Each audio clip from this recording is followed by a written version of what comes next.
forward. So welcome to the Building Teams and Teamwork session of Leadership Institute.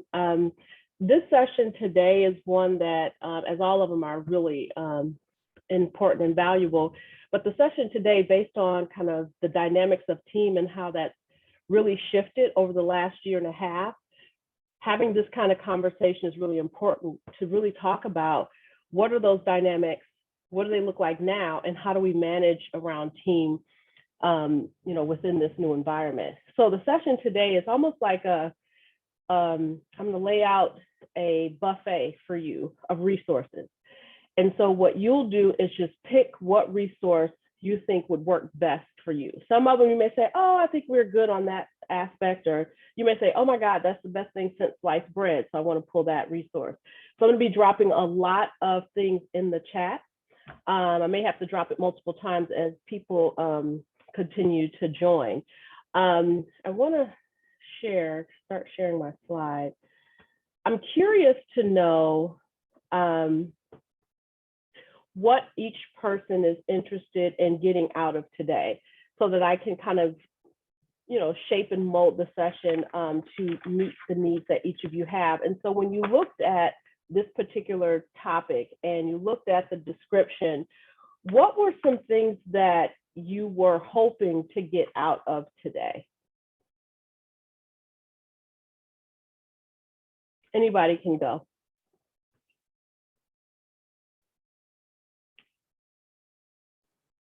I think the exceptional situation that we've been in the past year, trying to create teams without ever being in the same space and sharing energy, both positive and those energies we struggle with, I think has impacted us a lot. So I'm just curious how we can work around, or some strategies around that, when every individual on every team is going through so much, and then we're only looking at each other mostly through screens. Okay, cool. Thanks for that, Peggy. Anybody else? What is it that you're hoping to get out of today's session? Yes, I can go. And I know we're going to be meeting privately for our coaching session. For me, the why is so huge. And our teams are so diverse. And I oversee the CCR in our team. I'm trying to merge in some of the Lake County staff, our new staff, into our team.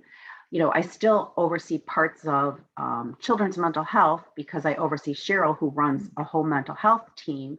I oversee Willowbrook. I oversee another project team. So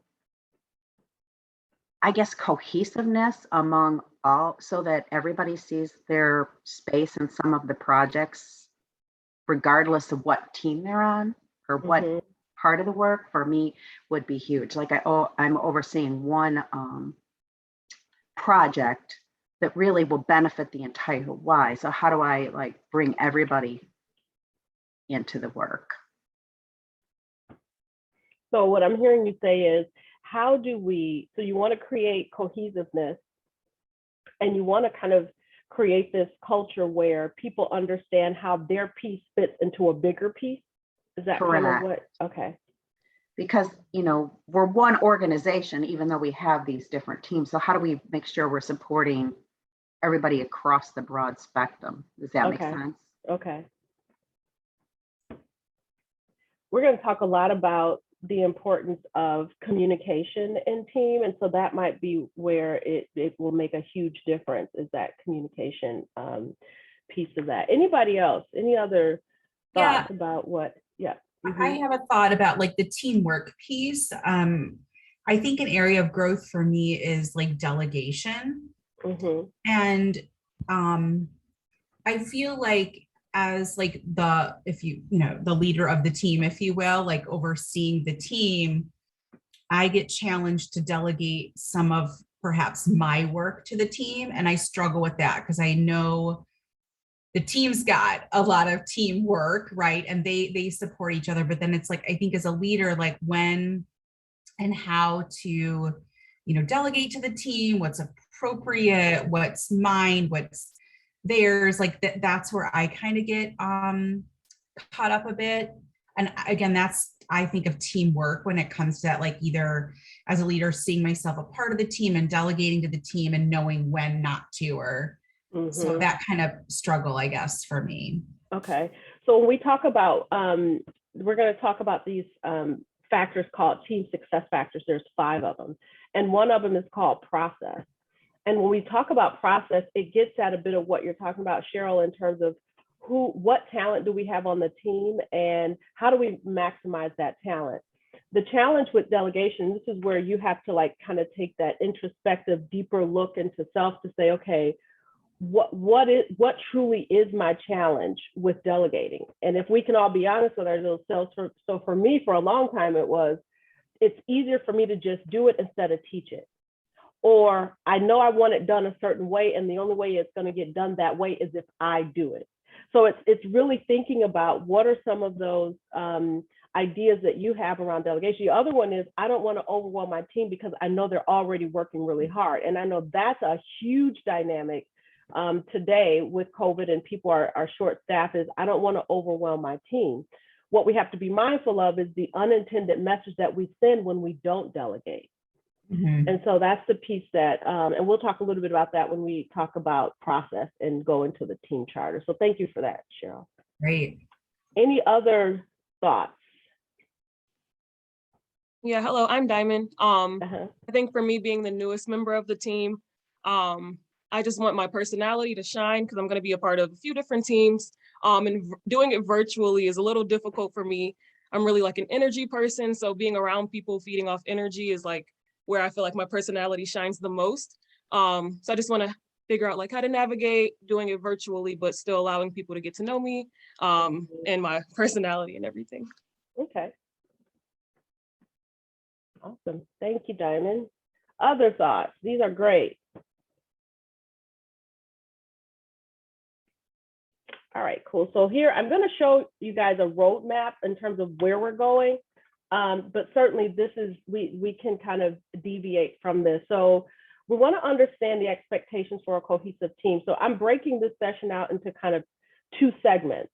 So the first part is when we think about a team functioning well, the personality of the team, what are those key factors that we need to have in place in order for us to have a foundation of good teamwork and good teams? So that's the first part of our time together. The second part of our time together is when we take a look at a team functioning effectively together, what are some of those practical tools and things that we need to do as contributors to a team or people leaders in order to make sure we stay effective? So the first part is foundational. What do we have to have in place out of the gate? Like this is out of the gate, this is what we need to have. Second part is, well, how do we make it work effectively throughout our time as a team? Then we're going to spend some time at the end of it kind of talking about the virtual side of it. And some of you alluded to that, is what does it look like for us to still be cohesive, effective, synergistic? We still have presence in a virtual environment. So we're going to spend some time talking about that. And then we'll develop our kind of action plan on how do we make all of this work. So how many of you have heard of the 5 Dysfunctions of Team? It's work that has been done by Patrick Lencioni, and it kind of walks through, and it's a pyramid because it's almost like Maslow's hierarchy of needs idea. And it's a fascinating concept. So I want to kind of lay the groundwork with this model that talks about when we are coming out of the gate as a team, what needs to be in place, or the way that this is structured is what gets in our way of being the best team that we can possibly be. And so at the very bottom of our triangle, our pyramid, is absence of trust. So when you're thinking about the teams that you're working with and you're trying to build cohesion and synergy and a team that's running on all cylinders, we have to be able to trust each other. And one of the things that is you can test your team about trust is how vulnerable can we be with one another? So I'm going to ask a question: true or false? Is vulnerability key? Well, vulnerability is key to success for a team. So in order for us to be effective, vulnerability is a key success factor for trust. True or false? Thumbs up, thumbs down, true, false?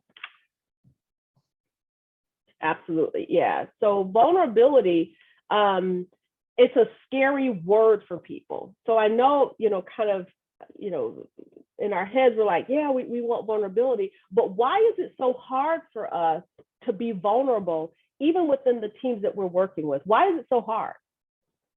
You can drop it in chat, take yourself off mute. Why is it so hard to be vulnerable?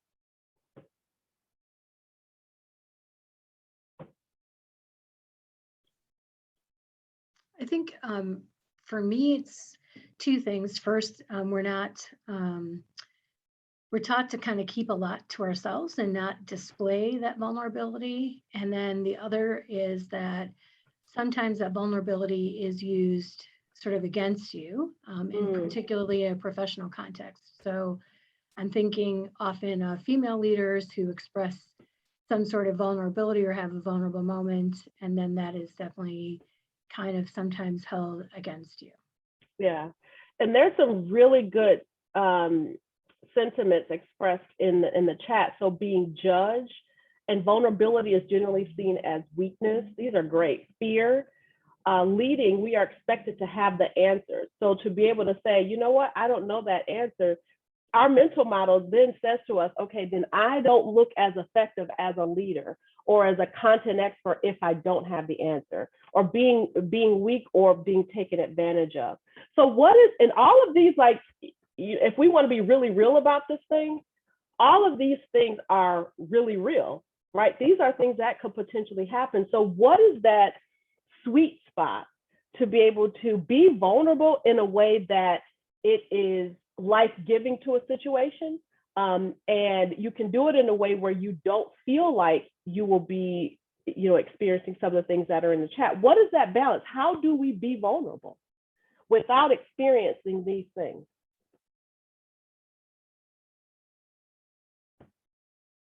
You guys are like, dang, Tish, you're supposed to tell us that. What does that look like? Is it possible to be vulnerable?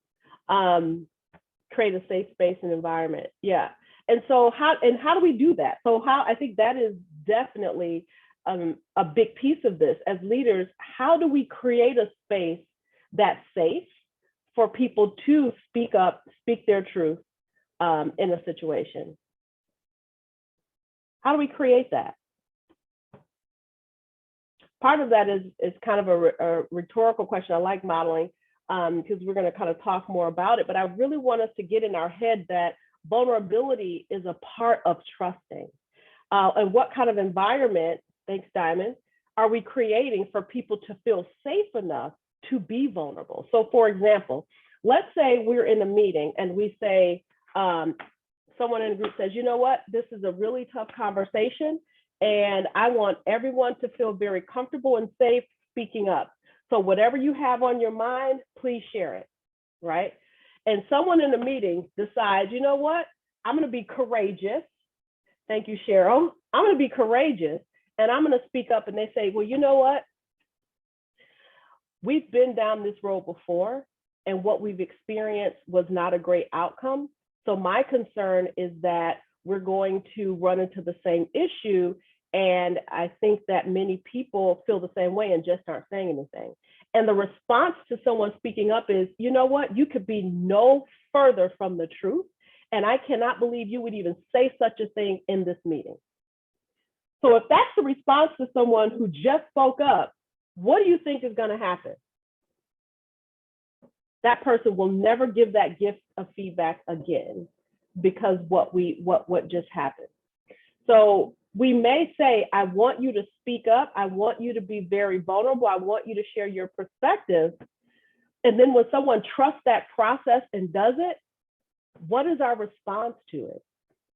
Do we penalize them for the gift or do we reward them for the gift? And we penalize them by judgment, by ridiculing, by shutting them down. And that's not creating a space of vulnerability, which doesn't generate trust. So Marianne is allowing the team have answers and ideas, lead after the content expert share and lead based on facts. Yes. Everyone needs to buy into it. So yeah, we can say, let's create an environment of trust. And everyone's nodding their head like, yeah, let's do that. Yeah, let's create an environment of trust. And in the back of everyone's mind, they're like, nope, I'm not doing it. I've been bit by that snake once. I'm not doing it again. So we're going to spend some time later talking about how do we rebuild trust if it's been broken?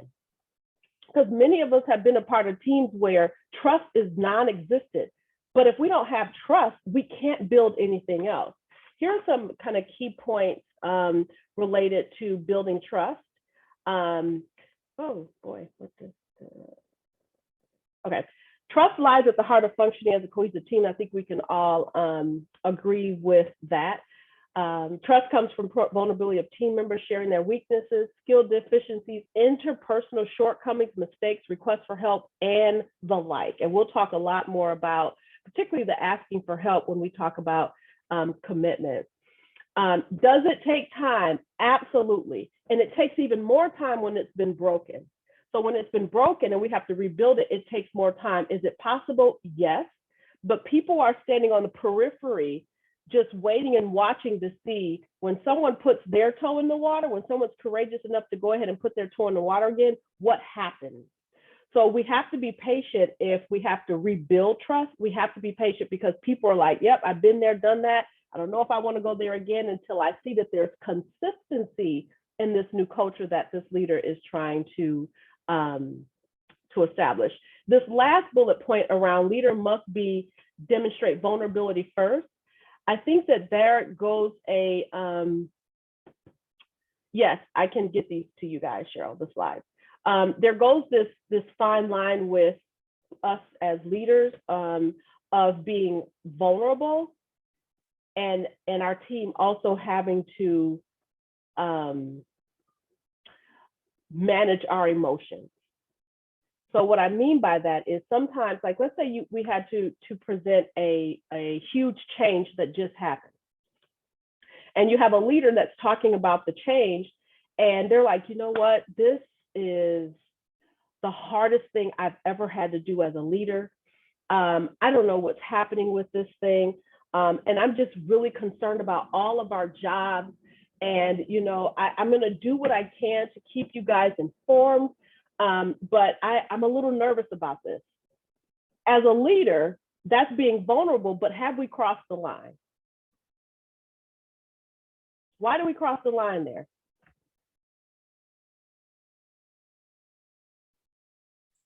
Maybe sharing like that you're nervous about it, like the team shouldn't have to carry your anxiety.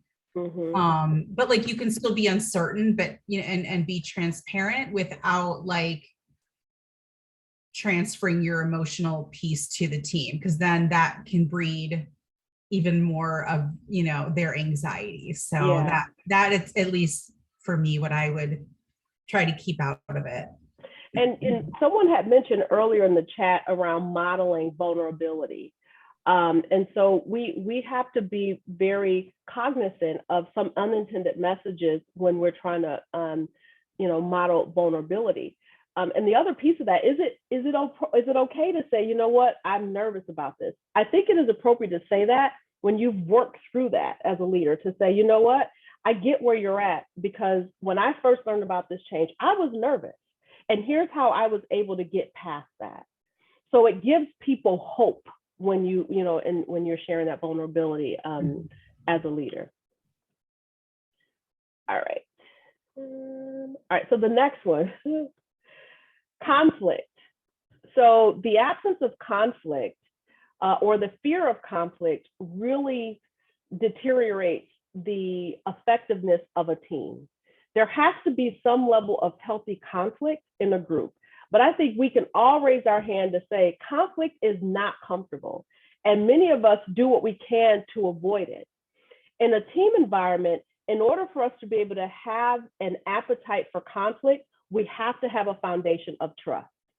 So we can't expect a team to resolve conflict if we haven't began to trust one another. So we have to build the foundation of trust to get to a place of conflict. So the goal here is to get to the center of the issue. Put it in the center of the room and say, you know what, I've noticed X. What are some of your observations related to what some of the dynamics are? Or what are you thinking is at play in terms of why we're not able to move forward as a team? And just calling it out in the center of the room. When you talk about conflict, like let's say you're in the meeting and it's a tough thing that you need to discuss, tough conflict that needs to discuss. Sometimes you're going to need to put some meeting manners around that conversation to say, you know what, I'm noticing a dynamic within our team. And I want to spend some time taking a deeper dive in it. But before we do that, we want to make sure this conversation is as productive as we can possibly make it. So in order for it to be as productive as we possibly make it, let's just take a quick 5 minutes and put together some house rules, meeting manners, however you want to call it, just so that we can be all on the same page. And then just take 5 minutes to say, okay, what, just to make this work well, what's the first thing we want to do? We will not judge someone's perspective, or we will not walk out of the room without having all of our thoughts put in the center of the table. We will not cut each other off. So having those kinds of that dialogue before you hop into the conversation around conflict would be helpful. Here's the other thing that I find that's beneficial just around language when we're talking about conflict, when you have to bring something up to someone. How do we do it in a way that it's comfortable for the person saying it and it's disarming for the person who needs to hear it? So here, if you got some paper, I'm gonna drop your participant guide in there. I'll do that in a minute. Here's a phrase that I love to use. It would be helpful if. So when you're needing to share with someone something and you're trying to give them constructive feedback, you may say, it would be helpful if, when we have a deadline, if you're going to miss it, that you give adequate notice. And adequate notice may be 24-hour notice that you're going to miss it. It'll be helpful if. That sits on someone to receive that message much better than, you know what, you are horrible at meeting deadlines. And maybe next time you might want to consider telling somebody in advance. That sounds very different than saying it would be helpful if. So using that language to start to talk about conflict is really helpful. And also using some of the concepts we talked about when we were in the crucial kind of navigating difficult conversations. There's some pieces in there that would be helpful as well. So that's conflict. When you think about your comfort level of dealing with conflict, I want you to drop in the chat. One being, it is so uncomfortable for me. I break out in hives and I have these horrible heart palpitations, being one. 10 is, I can smooth through that thing like a knife through warm butter. So for you, what would you say your level is on a scale of 1 to 10? You're comfortable with dealing with conflict. Drop it in the chat for me.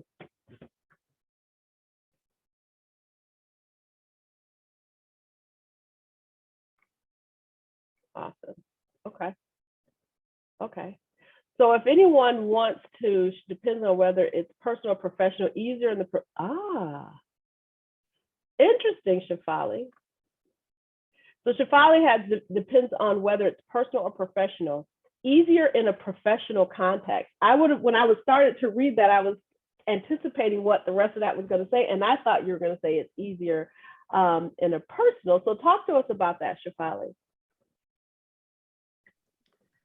So I think sometimes in a professional context, because you have something more objective, right? Like maybe a common goal or a common understanding of something in the workplace, because you have the backing of that and it seems more objective, like you can bring up something that might be a potential conflict. Like for example, if someone isn't performing at a certain level or something, or if let's say there's an issue with a boss or someone else, usually there's a common goal or a common something that you can say, okay, well, our goal is to do this. And so you have that sort of safety net of that common understanding. Whereas I think in personal relationships a lot,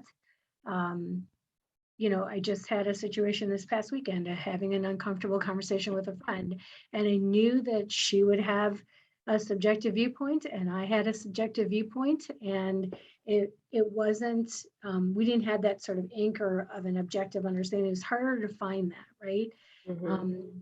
A lot of uncomfortable conversations happening these days with family and friends around COVID and spending time around vaccinated and unvaccinated people. And that was the context that I found myself in this past weekend. That it was easy to say, yes, we all believe in safety. However, it seemed very subjective. And it was hard. I was avoiding the conversation because I knew it would lead to conflict. And so and it played out exactly kind of how I thought, but it was uncomfortable and it was full of conflict, and I was really trying to avoid it, but I just kind of stepped up and did it. But I find myself often trying to avoid it in a personal context versus professionally. Yeah, that's a really good point, because at work, we do our best to have some parameters around the work that we do, or structure around the work that we do. We have kind of those guiding principles and goals that we can refer back to that get us all on one accord and on the same page. At home, it's a little bit different. And how do we figure out that space where we can have those common goals and objectives? How we go about getting there might look a little bit different. And is there space for us to each hold a different perspective, without, ridiculing and things of that nature? But when you talk about things like vaccination, that is such a personal space for people. We're going to talk a little bit about that when we head into our second half of the session. Is how do I kind of interact with someone who holds very different perspective than I do? And how is it possible for us to agree to disagree in those situations when I'm holding the line that this is how I feel, and they're holding the line of this is how I feel? And how do we still respect one another's side of it? That's really a hard thing. So if I can be vulnerable for a moment. So there's, when you live in a house from a COVID perspective where you have two different perspectives about being vaccinated. One perspective being, no, I don't want to be vaccinated. Two, the second perspective is, yes, I want to be vaccinated. And then what do we do with the kids? And so it's how do we work through that? And it comes down to respecting people's perspectives. And it also comes down to, well, how do I make sure that everyone in the house is still safe for someone who doesn't want to be vaccinated? And so that's a really tough conversation to have, but one that needs to be had, to see where can we respect one another's perspective and still live harmoniously in our home. And I'm thankful that we can still live harmoniously in our home when there's two different sides of the fence that's happening. So stay tuned on that one, on working on getting my person vaccinated. So some of us have high comfort level with dealing with conflict, and some of us are kind of in the middle of the road. For those of us who are high and say, you know what, I really can step up to conflict, would love to hear how you arrived at that point, and what are some of your behaviors or mental models, thought processes around how you address conflict. So anyone who is higher, if you could chime in, take yourself off mute and share with us, how'd you get there? I'm looking at you, Tim. I don't know why I'm looking at you, Tim, but I'm looking at you. I think part of it comes from just my work as a social worker in the past, working with young people that came out of the DCFS system and needed some additional, skills and resources to be able to live independently. It just doing that work required kind of getting into the weeds and starting to have those tough conversations about, hey, this is the third person you've lived with in 2 months. what's going on there, and trying to, broach these things that, sometimes come down to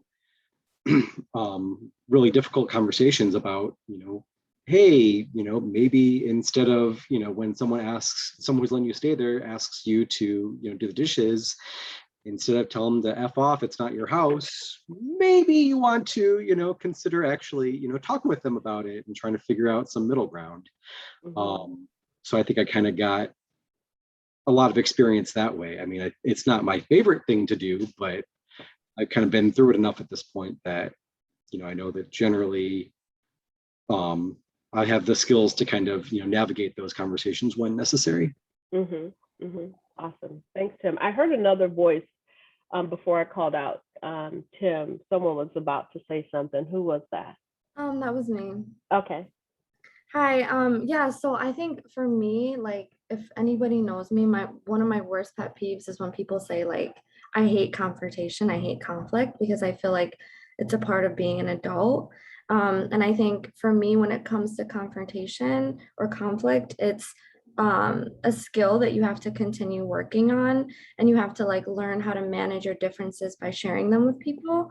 And a big part of that for me is advocacy. Like I feel like growing up and being an immigrant and coming to this country, my parents were always like, you stand up for you, you have to advocate for your own self. And that's like something that's always been embedded in me. So I don't expect other people to talk on behalf of me, or I don't expect other people to think and value me the way that I'm going to think and value for myself. And so it's always, again, like the way that you say it as well. There's always ways to be respectful. And it's so interesting that we're having this conversation because on Saturday, like I met this random lady at Starbucks, and we were talking about, she's a lawyer. And so we were talking about like conflict and confrontation. And I said to her, like, well, I'm sure you're very comfortable with that, right? Just given like your profession. And for her, being a Black woman, she shared with me that it's actually very difficult for her, even in the profession that she is working in, because she always has to think about, the angry Black women, right? Like that's something that always comes up for her, which is so interesting because for me, that's something that I think about as well. Like, how are people portraying me, given that I'm, a woman of color? And then she also told me that even though she's very good in her professional life, personally, like she hates confrontation. And I just thought that was so interesting because I don't know, like maybe that's me being naive, but I just thought like, given her profession, she would know like the skills and ways to, confront people, I guess. But I don't know. Yeah, but that's my 2 cents. Okay. All right. Awesome. Any other thoughts from people who are high? How did you get there? I agree with Betty. I think a lot of it has to do with identity. So I'm the oldest of 6.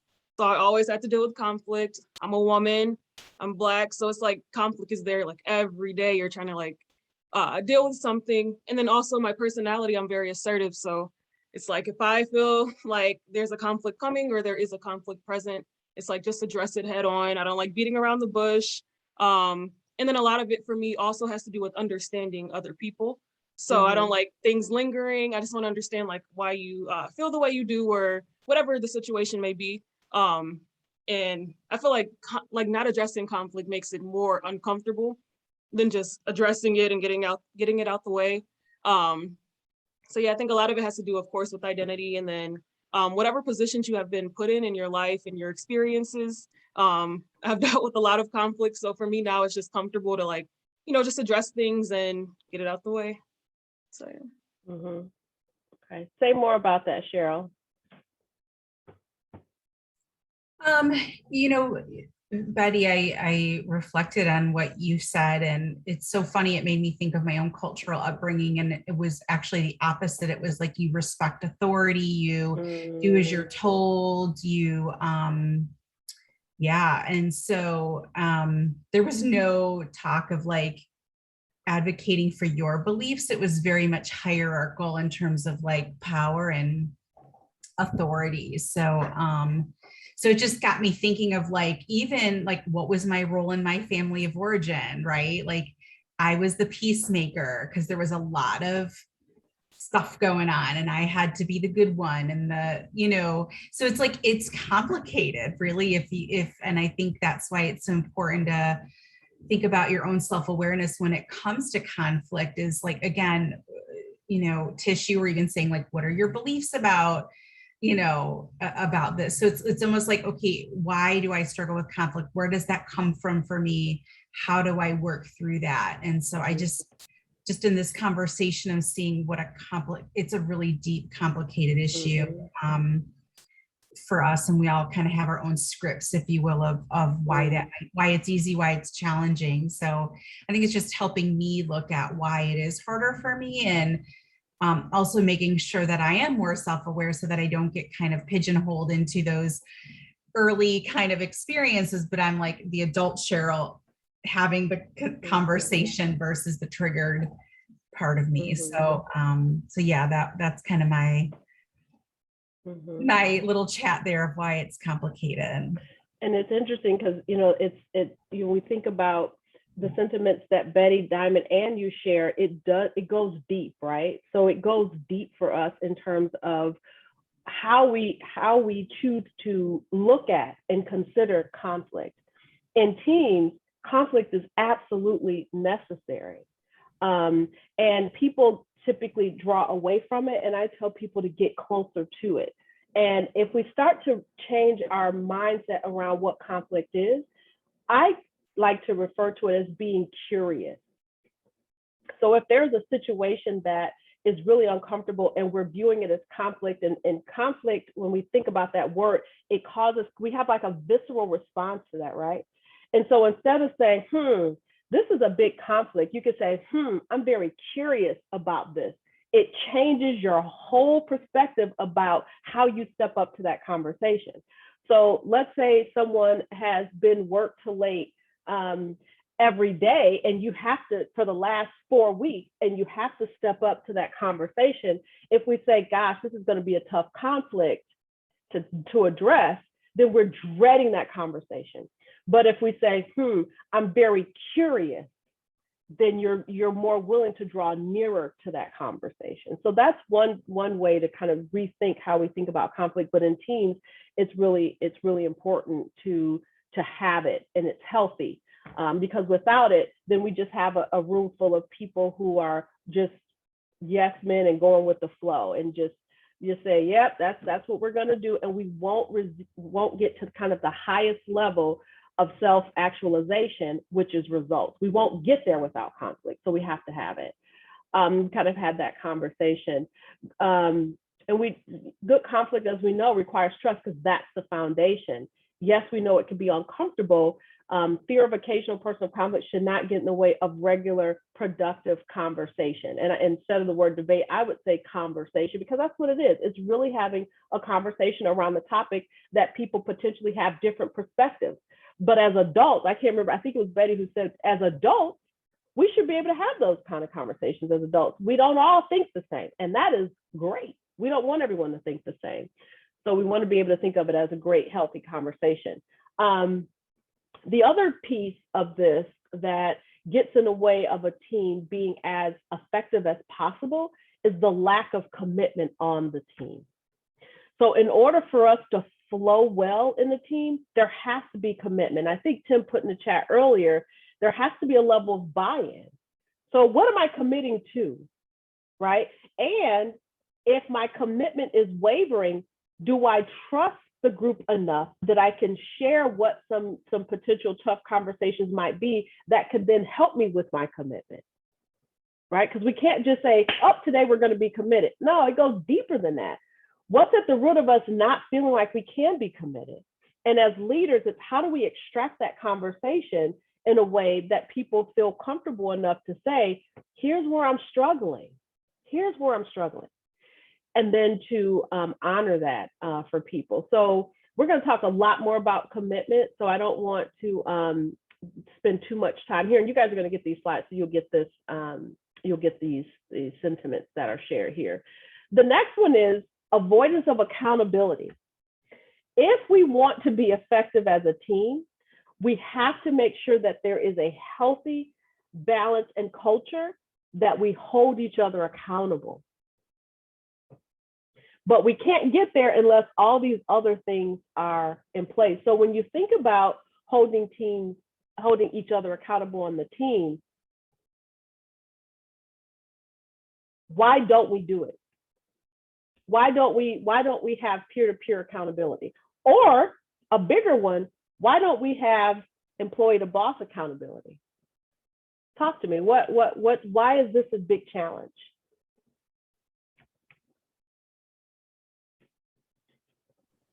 I think it goes back to the fear of conflict. You stop holding people accountable, it snowballs, and then now you have a conflict because it's hit a fever pitch of accountability. Would it be, I'm going to test this thought process with you guys. If we had a culture of that conflict or being curious is healthy, could we be better at accountability? How so? How could we be better at accountability if we had a culture that says having tough conversations and being curious about an issue? How can that help with accountability? I think there's less judgment, and I think it can help build trust, like being curious. Because it's almost like if you said to me, sure, I'm curious. You seem kind of scattered the other day. I'm kind of curious, like, how are you doing? Right. Or do you know what I mean? Or like, this was late, which is not like you. I'm curious what happened. To me, it's like, okay, you care about me. You're not just calling me out. And that you do want to know, right? So I don't know, I just feel like it seems safer and it takes the judgment out of like, hey, this was late. You can't let this keep happening, or you can't let this happen, versus like, okay, let's try to work on whatever's going on. How can I support you? Yeah, awesome. And in the chat, it's, with accountability, thinking that it's not your place. And so from a peer-to-peer perspective, that I think is something that people struggle with. And from a employee to boss or leader perspective, definitely is it my place to hold my leader accountable? What kind of, I don't want to pink slip and I don't want to commit career suicide by having that tough conversation with the leader. It's possible though, if all these other things are in place, it's possible to be able to sit down with your boss and say, as a team, we agreed to do X. And what I noticed was Y. And I'm curious to know your thoughts around that. I don't want to make assumptions. And so I want to come to you directly and hear your side of it. Can we have that conversation with someone to whom we report? Absolutely, we can have that conversation. Because without it, we can't get to the top of the pyramid, which is results. So I'm going to read this, Shefali. In my context of nonprofit world, it's very difficult to create a culture of accountability within boards. Board members are volunteers, and it seems nearly impossible to encourage board members to be accountable to one another, to hold one another to standards, goals the full board agreed to. Wow. That's like really real, right? Is how do we address something like that, where you have people who aren't even paid and they're volunteering their time, and they're like, well, shoot, I could spend my time doing other things. Like if you're going to stretch me like this, I can contribute my talents to something else. And so I wonder if, and you guys have been, I know I'm looking at Peggy and then Shefali, because you work in this space heavily, is, when it comes to the vetting process and the interview process, how do you manage that, setting those expectations and getting agreement, and then someone then reneges on that? Like, how does that whole dynamic work? Because I know that, you say, okay, this is what we're expecting from you as a board member. And when you pull back up and say, okay, this is what you agreed to, but this is the behavior that I'm seeing, what typically is their response when you say you agreed to this, but the behavior is this? What typically is the response? Because it's interesting that someone would kind of balk at going against what they initially agreed upon that they would do. So talk to us about that, because that's a real challenge. Yeah, we definitely try to build in those expectations, right?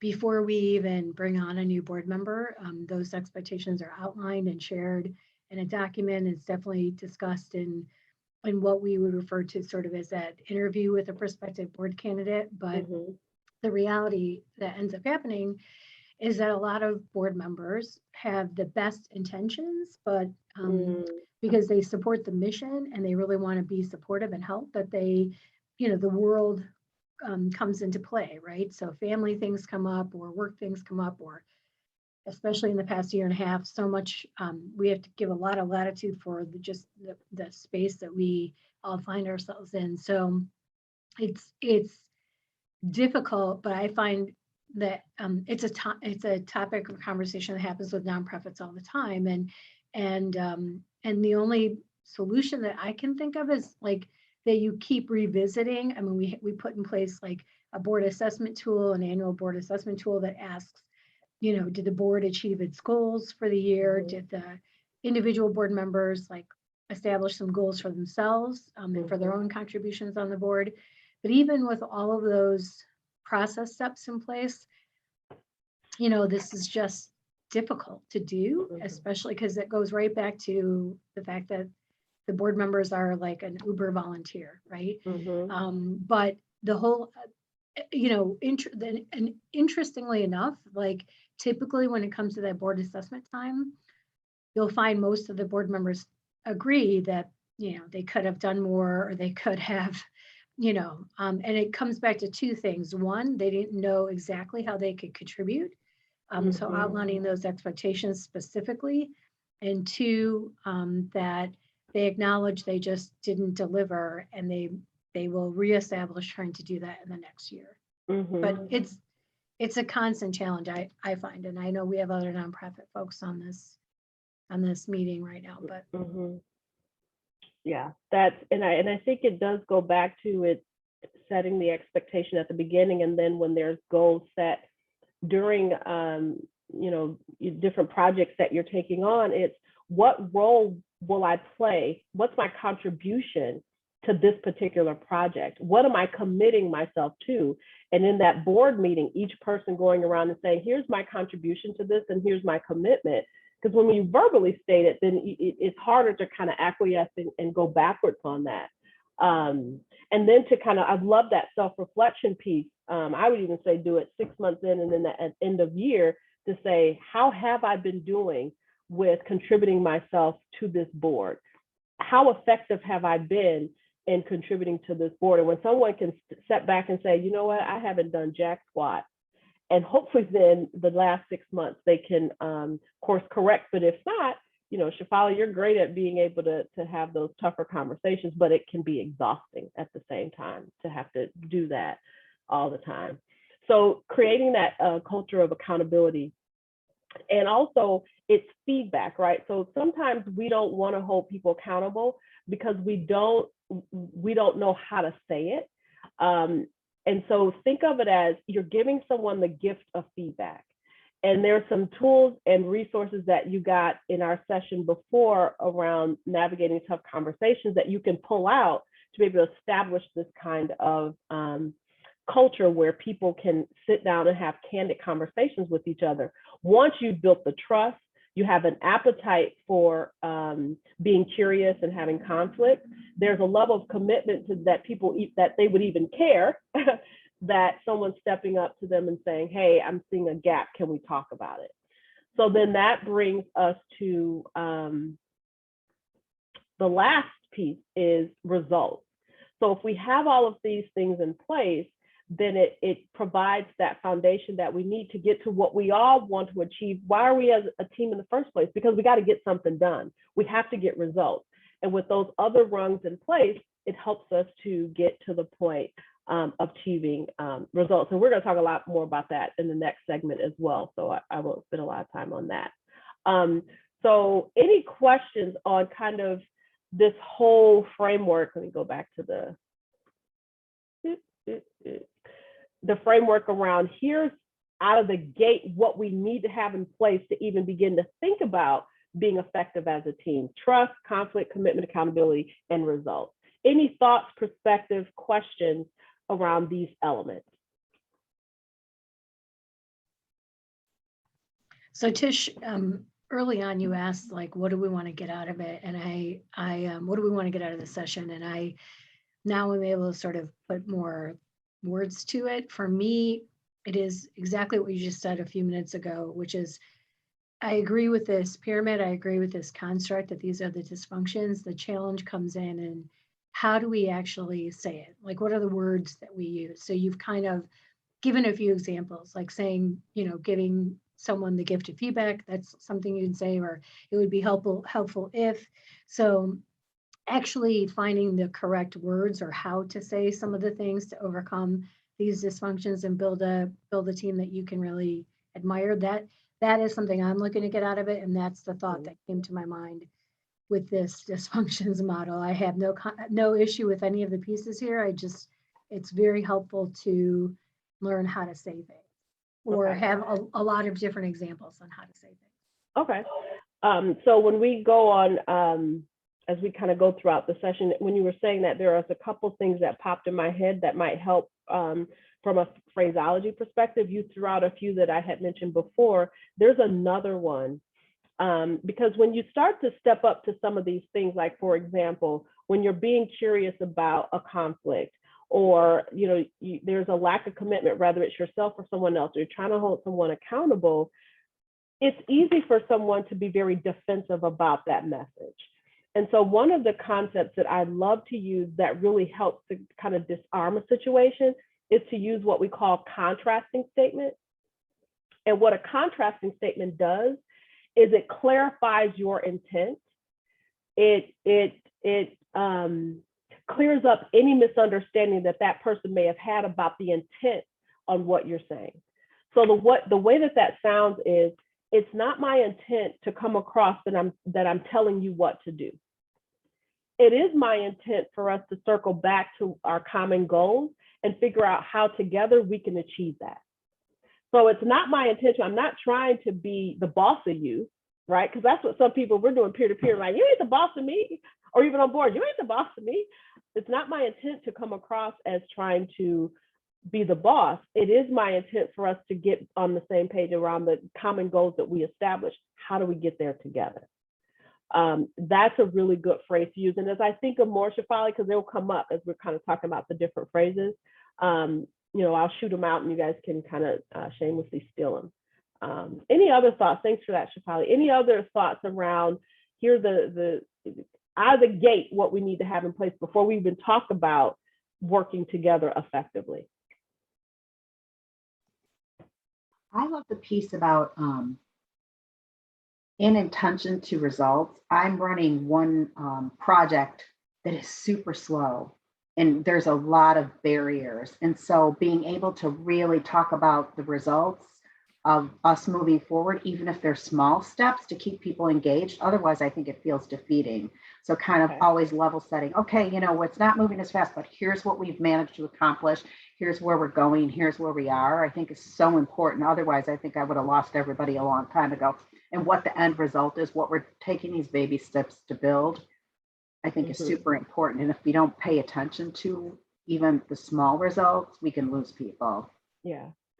When we come back from break and we talk about results in the next segment, that's a piece that's important, is how do we keep everyone's eye on this ball, particularly when it's a longer term goal? How do we keep people connected to it and energized around it?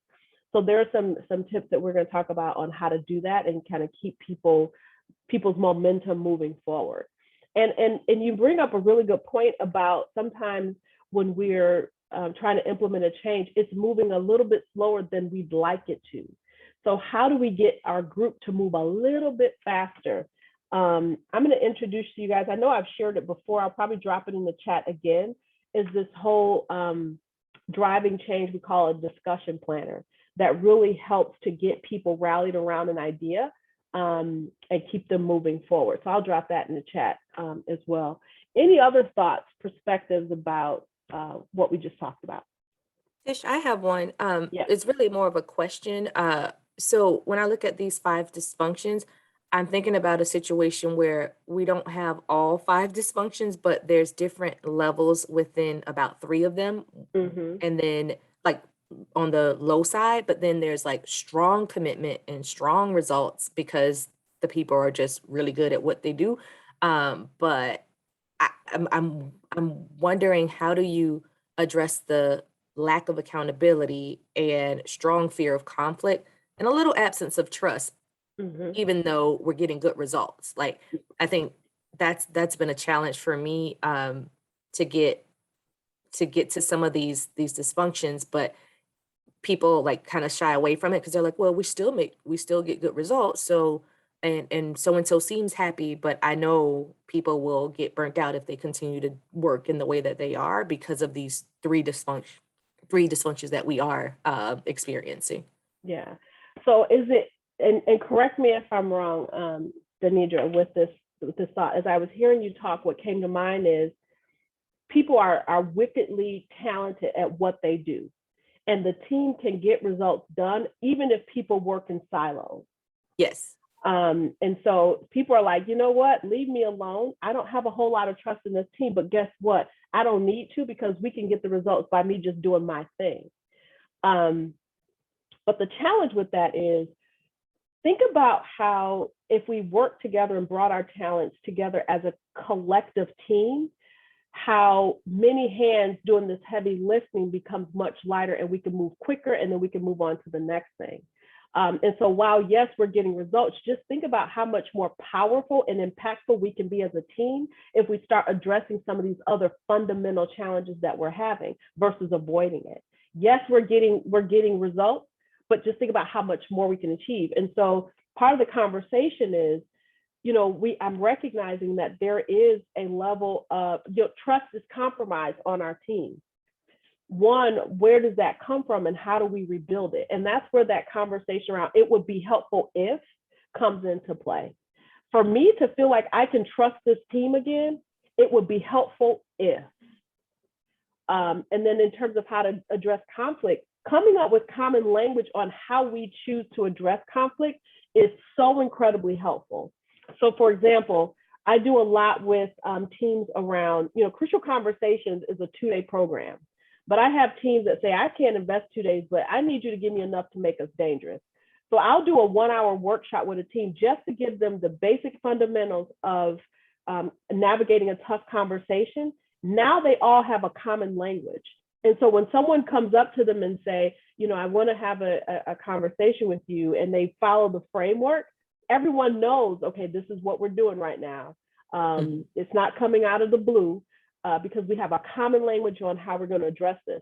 And so with your team, it may be a conversation where you say, gosh, we are fantastic at getting results. Just think about how much stronger we will be if we start to address the elephant in the room that many of us have shied away from talking about. And as we keep going through this session, Denidra, there's kind of tips that you can use in order to make that conversation easier with your team. Because right now you're thinking there's no burning platform, right? There's no burning platform because we're already at the top of the pyramid getting results, but we're getting there on our own devices. We're not getting there as a team. And the point is to get there as a team. Thank you. That was a really great question. Any other thoughts or perspectives? All right, cool beans. So let us take a 12-minute break. So that'll bring us back at 10. What would that bring us back at? 10:20. So we'll come back at 10:20. While you guys are hopping off, I'm going to drop some things in the chat, some of your participant guide and some other things. So they'll be there when you get back. So when you get back, download them to your computer because we're going to do some things with it. So I'll see you guys back in 12 minutes, 10:20. Sync your watches. See you back soon.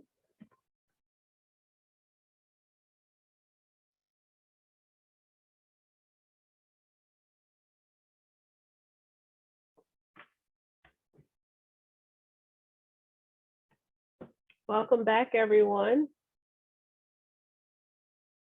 Give me a sign that you're back. Either take your phone off mute or put your camera on.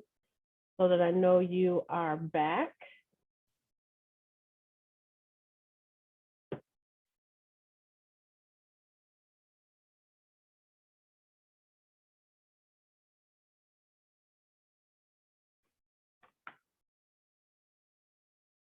Cool. All right, so hopefully as we, as you are, if you're back, give me a sign that you're back so that I know we're back before I let you know what's in the chat box. Want everybody to hear the same message. So I dropped a few things, and there'll be more things that I drop, but this is what I'm starting with for now.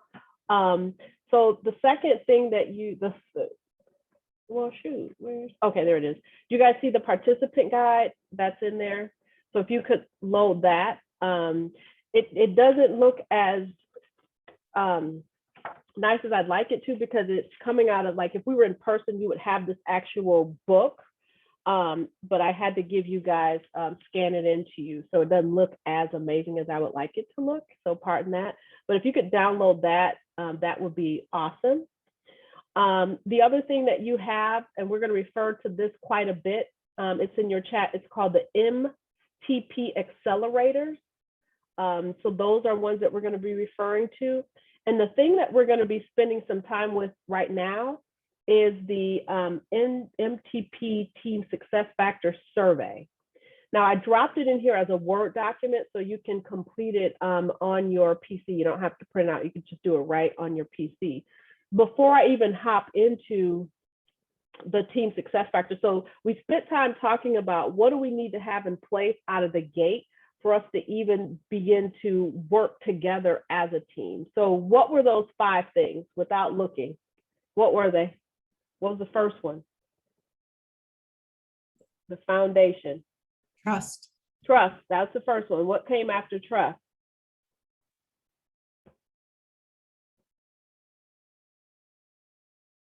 Yep. So being curious about conflict and addressing conflict. What was the third one?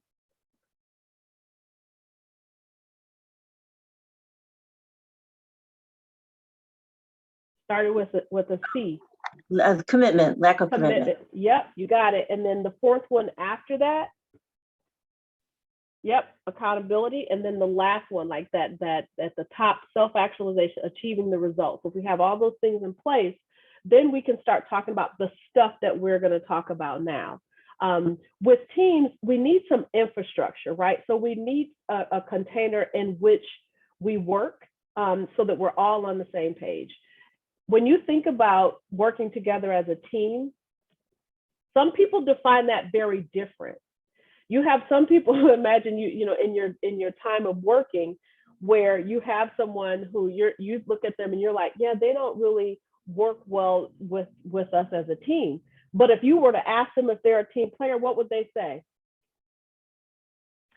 Absolutely, I am a team player. I work really well as a team. And so the elements that we're going to talk about today sets the common expectation around how are we defining team. And I think that's the important thing for you guys as people leaders, and if you're a contributor on a team, is how are we defining team? What will that look like? You have to get that figured out, because otherwise people will lean on their own understanding around what team is, and it could be completely off of what you're expecting as a leader of a team. So getting on the same page is really important. What I want you to do is, if you have that survey out, I want to give you a couple of minutes to complete that. Now, as you're completing that, I don't want you to complete it as you hope you are. I want you to complete it as you are. So, and be real honest with yourself, because you're the only one that's going to see the results. So let's take, I'll give you guys about 8 minutes. I think there's a few pages on it, and you tally it at the end. I'm going to give you guys about 8 to 10 minutes. I'll check in with you after you complete that survey. So I'll check back. The team charter worksheet. Once again, Tish, are you talking about the team charter worksheet? Which one are you talking about? No, not that one. It's called the MTP Team Success Factors, and it's SU, so it's cut off a bit. The survey, it was the one that was sent at 10:10. Okay, thanks. At 10:10. Okay, yeah. So 8 to 10 minutes. I'll check back in with you guys on that.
Tish, I don't know if other people have this problem, but I'm in the Word document, but the bottom is cut off, like that last portion. I don't know if anyone has gotten there yet.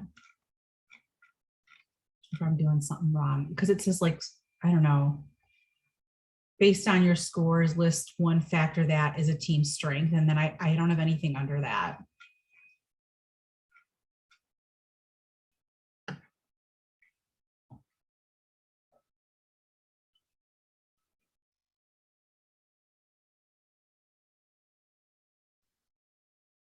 Cheryl, mine worked. It just says needs improvement under it. So it's kind of, you know, list something that's a team strength and list something that needs improvement.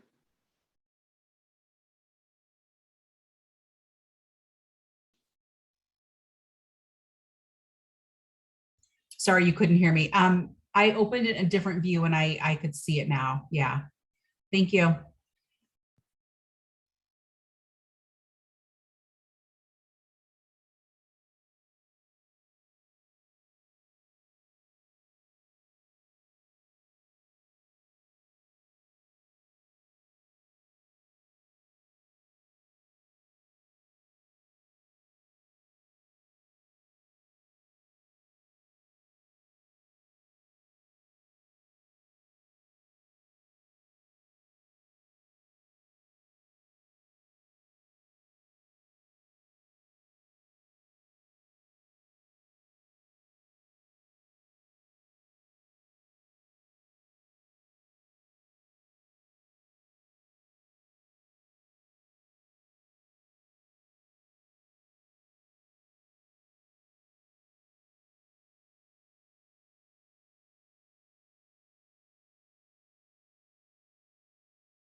So if you're done with it, give me a sign. Either take your mute off or put yourself on the screen so I know who's done and who's not done so far.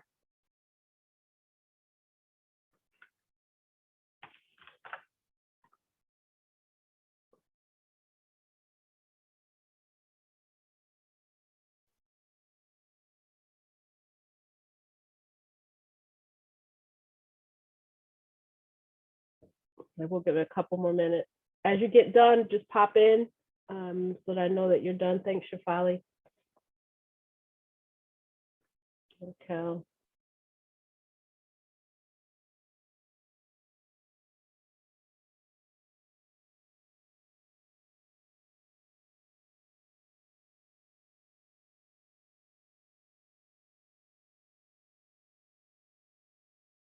Okay, we'll give it one more minute.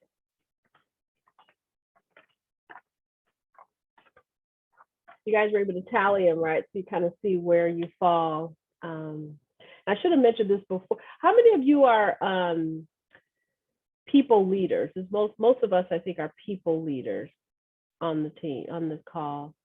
How many of us are contributors on the team? I asked that too quick. How many of us are contributors on the team?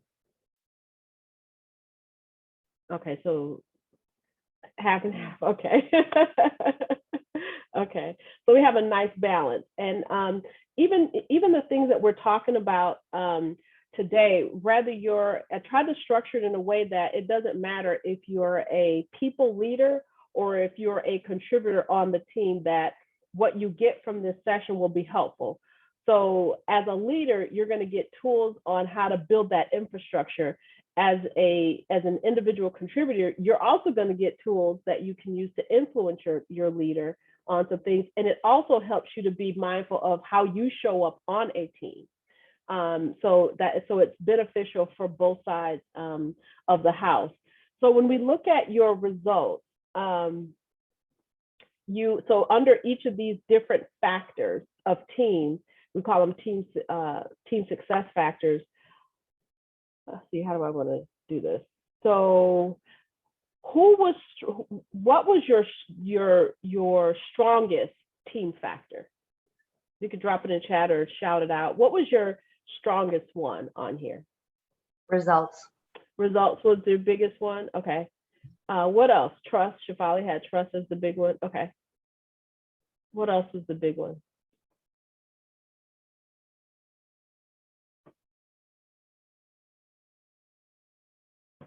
Communication. That's a good one. Results and commitment. Cool. All right. What was our least strong one? Trust and communication. Okay, cool. Where would we say we were less strong?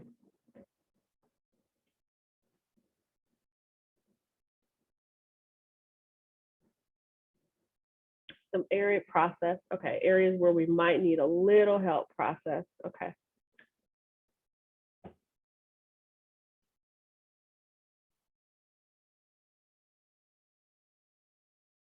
Any others? Did you have some ties for the least strong one? I know we had some ties for the strong ones. Did we have some ties for the ones where we were less strong? Communication and trust. Okay. Okay, cool. So the reason why we like to do this assessment before we even talk about, before we even talk about what each of the 5 elements mean, is because I didn't want to tell you I didn't want to define it. And then when you do this assessment, it's like, oh, that's how I should be responding to this. So I like to do this out of the gate so that we can get a true sense of what's happening within your team.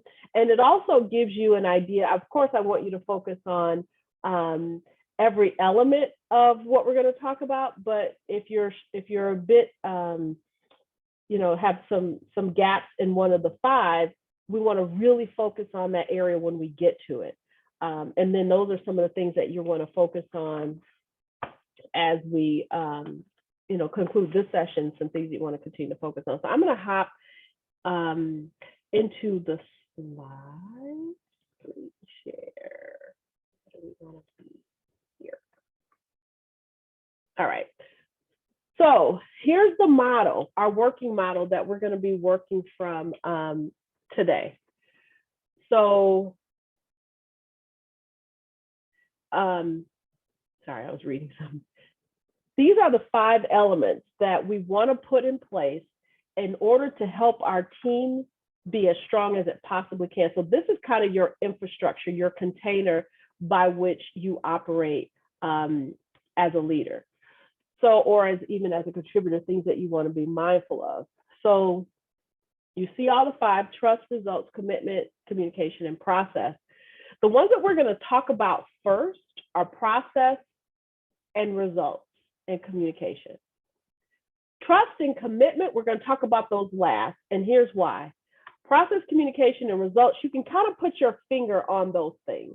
You can build process, you can have a communication infrastructure, you can talk about how we're going to get results. But when you think about trust and commitment for yourself, just think about how that's a very intrinsic thing. That's something that is very personal. You have someone who may, as it relates to trust, who say, I'll trust you until you give me a reason not to. Then you have the other school of thought that says, I'm not going to trust you until you give me a reason to trust you. So that in and of itself, you got all these different mindsets around how do you garner trust? How do you give and get trust? Commitment is the same thing. That's very personal. How someone chooses to be committed is a personal thing. So we talk about those 2 last. because it's really tapping into a deeper place in someone's psyche and preferences in terms of how they work. When we look at all these 5, why in the heck is the leader in the center?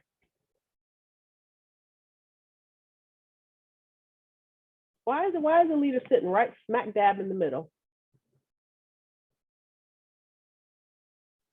They create the tone. The leader sets the stage. At the beginning, we talked about the importance of modeling behavior. The leader models this. Do they have to do it all by themselves? Absolutely not. But they are the main factor to get it all going. They start the wheel. It takes the team to keep it going. So as leaders, we have a huge responsibility. And also as contributors to the team, we have a responsibility as well.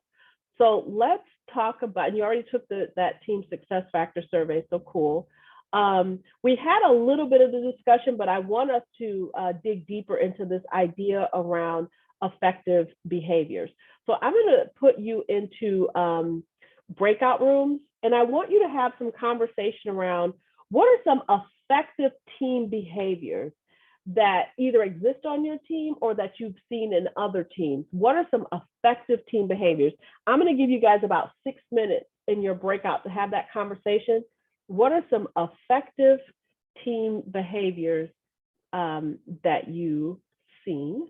And let's see, breakout room, we're just going to randomly select you. I think we got 15. Sign automatically.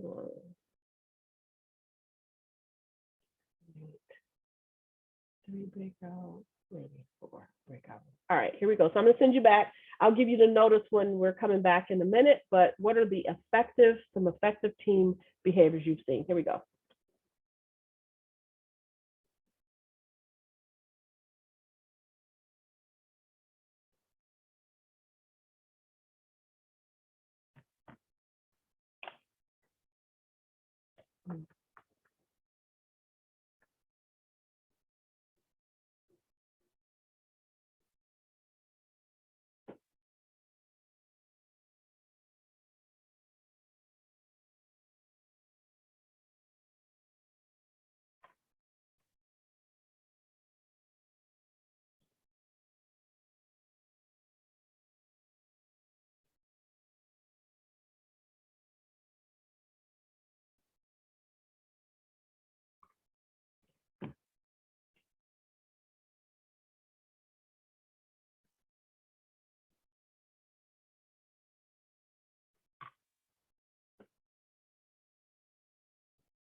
Welcome, Rick.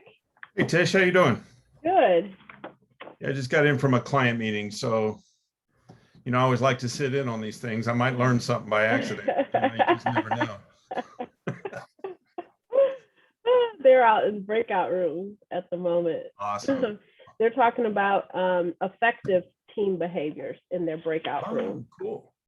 So they just went there just about 2 minutes ago. Okay. So I'm going to bounce around. How did you log in? Did you log in as a guest, or did you log in as a? Just I logged in the same link that everybody else has. Okay. So I'll send you to a room. Do you want to send to a room, or do you want to do some stuff in this big room by yourself? Yeah, maybe if you can. Did you have a handout or participant guide? Yeah, so I will, let me drop that for you. And then I'll just, I don't want to jump in on anybody's room. And, okay. I'll just, like I said, I'll listen in for the rest of the session. Okay. How are you? Bless you. How are you. your coaching calls going so far? So I start them next week. So Marianne and Kyrie, Mary and I have our time scheduled. Kyrie, I'm waiting to hear back from her about hers. Lynetta and Shawnee, they haven't gotten back to me about their availability. So I'm going to reach out to them tomorrow. Okay. How are yours going? Yeah, we've had initial sessions with everybody so far. Got scheduled for either later this month or early to mid next month, just to span them out. But yeah, so far so good. They're getting more specific about their putting their goals in writing, kind of working through the methodology to achieve. So so far so good. I think according to them, they're good conversations to really take goal planning to a deeper level. Yeah, which is the whole idea. This won't let me drop it in for you. So maybe when everyone's back in from their breakout, actually, you know what? I'll just send it to your email. Okay. Because it's not letting me send it to you. I'm just going to forward the email that I just forwarded to Abby. Okay. She needed them attached forward.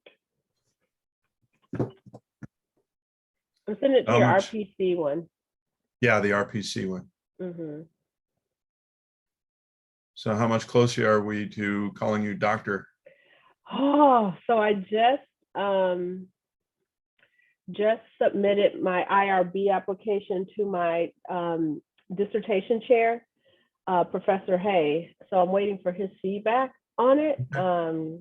And then I submit to them, and then waiting for them to say, okay, you can go to research. Okay. And the problem with that is their timeline has been excruciatingly long. So it's been taken up to 2 months for them to get back to people to give approval.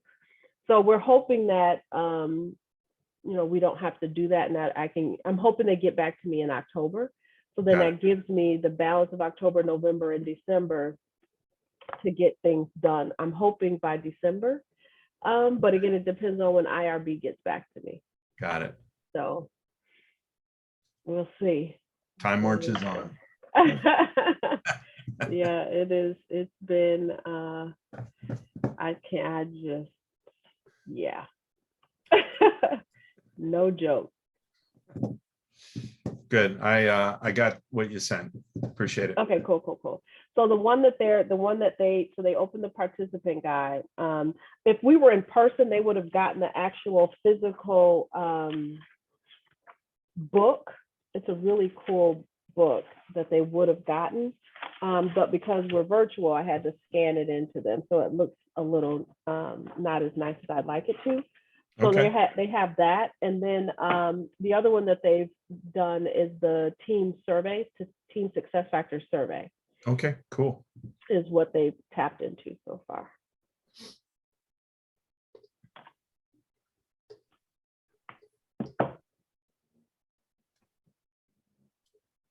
like people are coming back from. Yeah.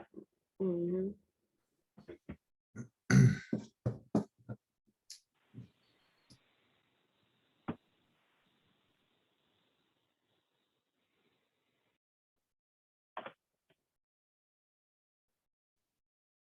Welcome back, everyone.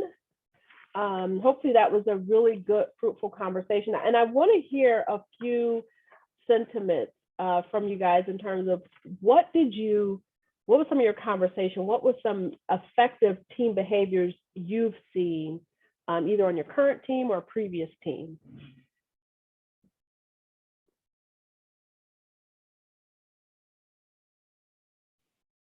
I'll jump in. One thing we talked about is building a relationship with your team, because you can be on a team where no one knows each other really, but you're just all doing the work you're supposed to be doing and then, getting the results like we talked about before. But actually building those personal relationships and making sure you know your team members is really effective. Yeah. So Diamond, have you seen, what are some ways that you've seen or techniques, tactics that you've seen work well to help the team get to know each other? Yeah, we also talked about building in time for like fun. So not just jumping right into work, but actually like having different conversations about like personal lives or whatever it may be. Or also like little icebreakers before you start your meeting or whatever it may be. Even having like outings with your team, going out to lunch or whatever, builds the relationships. Okay, cool. I like that. I think the fun piece is important, that's kind of baked in beyond just like the tactical stuff that we have to get done, beyond just the work at hand, but really honoring people for who they are as people. The research tells us, when you look at research around employee engagement, the biggest thing that really influences employee engagement is employees feeling like their leader sees them as an individual, not just someone who can produce a product or produce a service, but they see them as an individual. And when people feel valued, they just, the results are impeccable. So to have that time where you get to know each other really makes it, to I think Shafali's point, that we're in this thing together, because I know you know me, and we're really working in this thing together. What else? What are some other sentiments you guys talked about in your group? Really good, effective team behavior. And you guys can shamelessly steal these. So if you hear one, you're like, oh, that's a good one, write it down. What else? We talked about in our group, especially because we're also virtual, the power of a conversation rather than one more email, just really picking up the phone or jumping on Teams, seeing the people and communicating, especially because we're just bombarded with emails and people can over communicate in the emails and then you tend to overlook them. And so sometimes just the power of a conversation. Okay. So just picking up the phone or logging on camera, and you might be business at the top and fun at the bottom, but at least you're hopping on and having some good conversation. Any other thoughts? Effective team behaviors. We just discussed capitalizing on people's strengths within a team so that they have higher job satisfaction. There's more movement on whatever the end goal is, but just really utilizing, and it takes that relationship building to know what people's strengths are, but slowing down, learning what people are really good at and what they want to do within a team. Those are the most effective teams I've been on. Yeah, and there are ways that you can assess that. So to your point, Diamond, about the team getting to know each other, and to Peggy's point about knowing your strengths, there are assessments out there that teams can do that are powerful. So what it does is it opens up a conversation around what each contributor brings to the table. And it's also fun. People love taking assessments to get a sense of who they are as individuals, but to then see as a collective team, how do we rally around one another and how do we capitalize on what we each bring to the table? So there's, you did one already at the beginning of the session. DISC is a great tool to use for the team to help get to know each other and start those really great conversations. Another one that I love to use as well is StrengthsFinder. I use that a lot because it's a very appreciative approach to looking at how people are wired. Yes. So that's hold that up again, Tim. Yeah, so he has the Strengths Finder. It's blurring out, but it's the Strengths Finders 2.0 book. And if you get that off of Amazon, there's a free assessment in there that you can take to get your talents. There's another thing, I'm deviating, and this is one of those things without, you know, we're gonna just pop resources in here and you can use it as you see fit. Let's see if it'll let me. Let's see. Everyone. Computer. There's this document that I like to use, and it's called The Best of Me. And what it is, it's another way for people to get to know each other. I might just have to find it. I don't want to take time out of our time to find it. Let's see if I can get it real quick. Nope, I'm not finding it quick. So I'll find it. Remind me to do the best of us, because what it is, it's this grid that you can use with your team, and it says you get the best of me when, you get to the worst of me when, you know, I am at my best when, and this is what I need from you. So it's like four quadrants, and it is an amazing conversation starter. So if you wanted to kind of the team to get to know each other, or if you wanted to have a discussion one-on-one with your leader or with your team members individually, that's a great tool to use. A lot of leaders use it as an onboarding tool as well. So if they have new team member coming on the team, they'll give them that to complete. And in their first one-on-one, they have some conversation around that. That way, you're not tripping over each other. It's very clear about what you're needing to be the best that you can be. And I also encourage leaders to fill it out, and so then the person sitting across from them know exactly then how the leader is wired. So I will get that to you guys. Best of us. You gotta remind me though, because I will forget. My brain be like tripping sometimes. So just remind me. All right, so we've talked about effective behaviors, the things that we want to hold sacred, right? The things that we want to make sure that we have in place. But there's some ineffective team behaviors as well. So would love to have this conversation as a bigger group. What are some, drop in the chat or shout it out, what are some ineffective team behaviors that you've seen? Or if we shall be so candid and vulnerable, what are some ineffective behaviors that you even may have demonstrated that you've worked on to try to improve? Ineffective team behaviors, let's go. What you got? Lack of accountability. Yes, what else? Over talking and not listening. And the question then becomes, if someone is over talking and not listening, how do we hold them accountable? Right? How do we hold them accountable for that? We'll talk about a way that you could do that. Pointing fingers, the blame game. Yep. What else?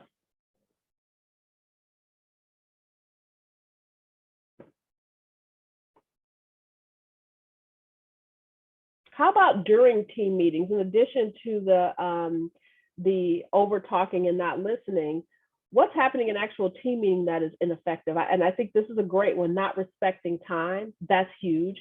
What are some other behaviors you see in a team meeting that you're like, dude, for real, is that what we're doing today? What does that look like? Lack of communication. Tish, so is that dance, because you want to give everybody a voice. But if you have an hour, you know, and you have 5, 10 people on a meeting, how to rein that in and saying like, you've been heard, and we understand we're going to move into the next conversation, and then creating upset, right? Because that person feels dismissed or cut off, but you have like 10 people's opinions. Just having that etiquette of knowing how the cadence of a meeting needs to run. Yeah. By everybody. What'd you say? By everyone. Yeah. And so, and I think to your point and to Mary Ann's point with the rabbit holes, it's, you know, you want to run an effective meeting and you want people to feel heard, but you don't want to go down rabbit holes. So when we talk about process, you're going to actually get some tools around meetings. So there's a meeting agenda that I like to use that'll help with that. And at the top of it, there are ground rules. So there's meeting manners that's established, when the team meets. This is how we're going to govern ourselves. And one of those is, one of your team meetings is, things that are not relevant to the topic at hand, we're going to put in a parking lot. So we can say, this is great conversation. We want to be mindful of time. Is it okay if we put this in the parking lot for us to address at a later time? And then we just got to make sure we address it at a later time. Or if someone's just have diarrhea at the mouth and just keep going and going and going and going, and no one can get a word in edgewise, we can say, I can appreciate your perspective on that. We want to be respectful of time, so we need to move on to the next agenda item. And that's how we hold people accountable for not monopolizing the entire meeting. Or you may have someone that is complaining the entire time and it's just sucking the life out of the meeting. And it's like, how do I respectfully redirect this person? And it may be something to the effect of, you seem to be very passionate about this topic. It sounds like it's something that we probably need to talk offline about. So I'll follow up with you about that later. But right now we're going to move on to this agenda item. So it's a way to let them know, yes, I hear you. And obviously it's something that you really want to talk about. We're just not going to talk about it right now, but I will talk about it offline. So those are some ways that you can help keep the conversation in a good, productive way that you accomplish the goals that you want to accomplish. So the other thing I need to drop in here is the agenda template. So I'll find that and put that in here. Any other bad behaviors, bad attitudes? That's how do we hold people accountable for bad attitudes? Like sometimes, like when you're sitting in a meeting, you got someone who's there and they're just like this. What do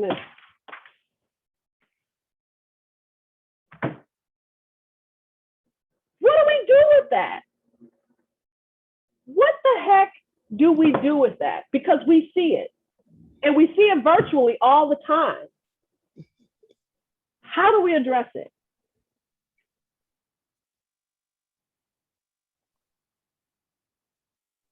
I don't know if this is right or wrong, but I've been in meetings with other leadership where they pick up on that and they call that person out and say, clearly you're not ready to be in this meeting.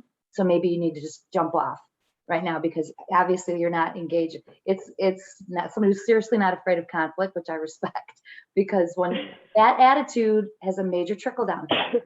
And I think in our social service field, I always assume sympathy when somebody comes in that role, like they must be having a bad time. Something else must be going on. I create a story where I know that this individual is like, whatever that story is, they're not ready to be in a meeting. So maybe it's time for you to jump off because you're not engaged or you're quiet or whatever it is.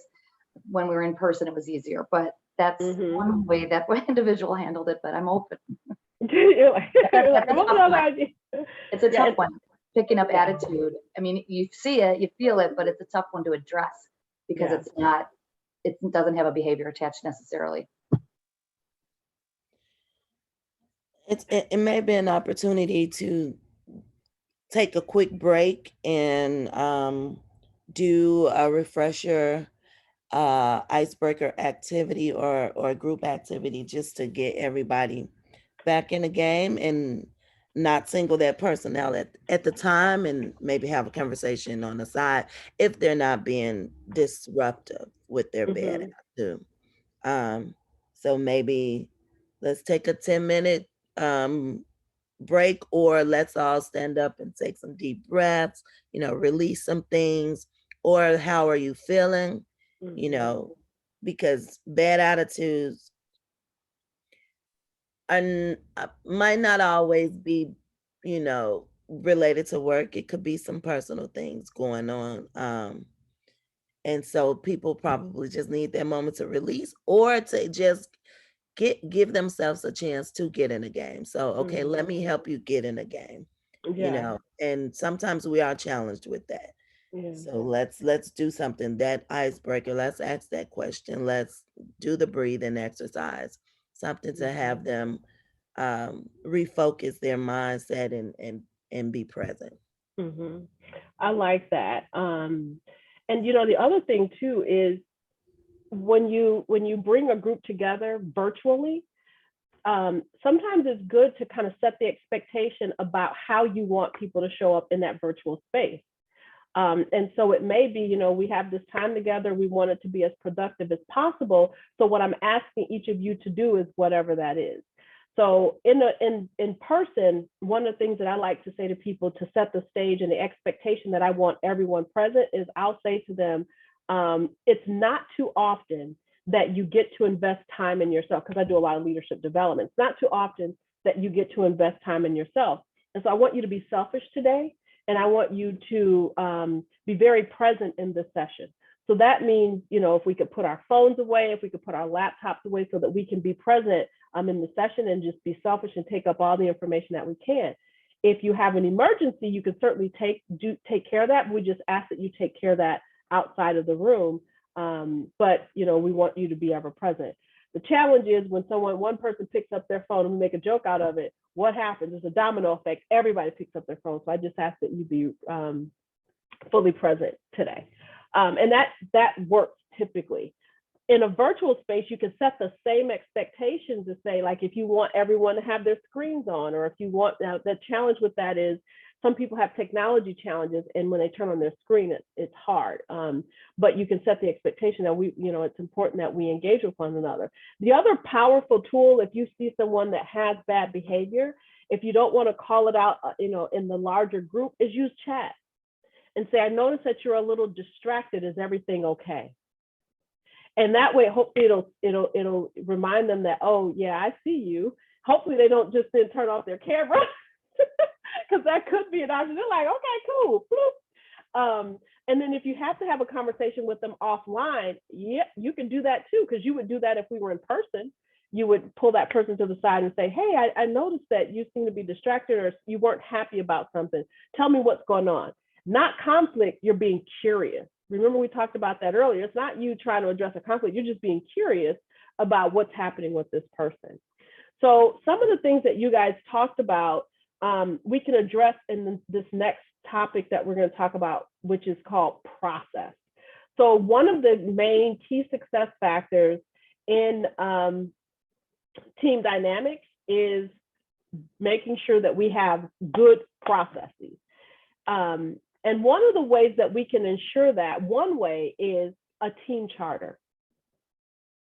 The nice thing about a team charter is and this is also, there's a Word document in the chat that you guys can download. The beautiful thing about a team charter is that it's a living, breathing document that everyone can use for team. Let me turn to what you guys have.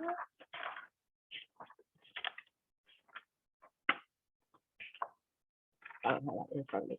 So in your team document, your team charter, what's the first bucket you guys see?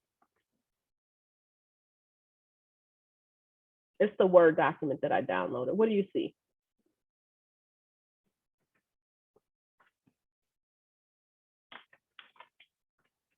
Do you guys see it? I'm just trying to open it. Yeah. Okay. I just Okay. Why are we cool. here? Why are we here? Purpose. Why are we here? Yep, purpose. So that's the first thing that you want to establish with your team is, why in the heck are we here in the first place? What's our purpose as a team? Now, some people will use a team charter for like an ad hoc team, a special project.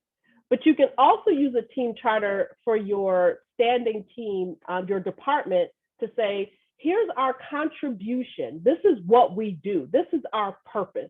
So it's kind of that guiding light that you can hold up before a team and say, this is what we do. The next section is accountability. So I think someone was mentioning before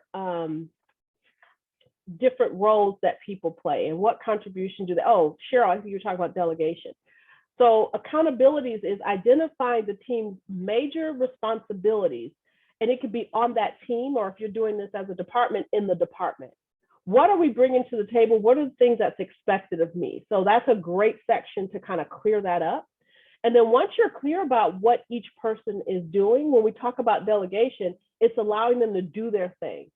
Now, sometimes we may have people on our team where we don't necessarily trust that they're going to get the job done, but we want to delegate and kind of, you know, allow them the opportunity, but we don't want to micromanage. So one of the things that you can do from an accountability perspective without micromanaging is to just have regular check-ins. So let's say there's a project and they have a piece and you want to make sure they're on the right track, but you don't want to hover.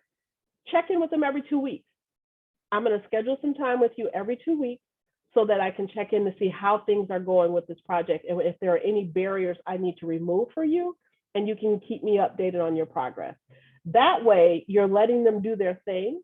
You're checking in. So if there's an issue, you can get in front of it before it gets to the deadline. So accountability is really great. And outlining that is great for delegation.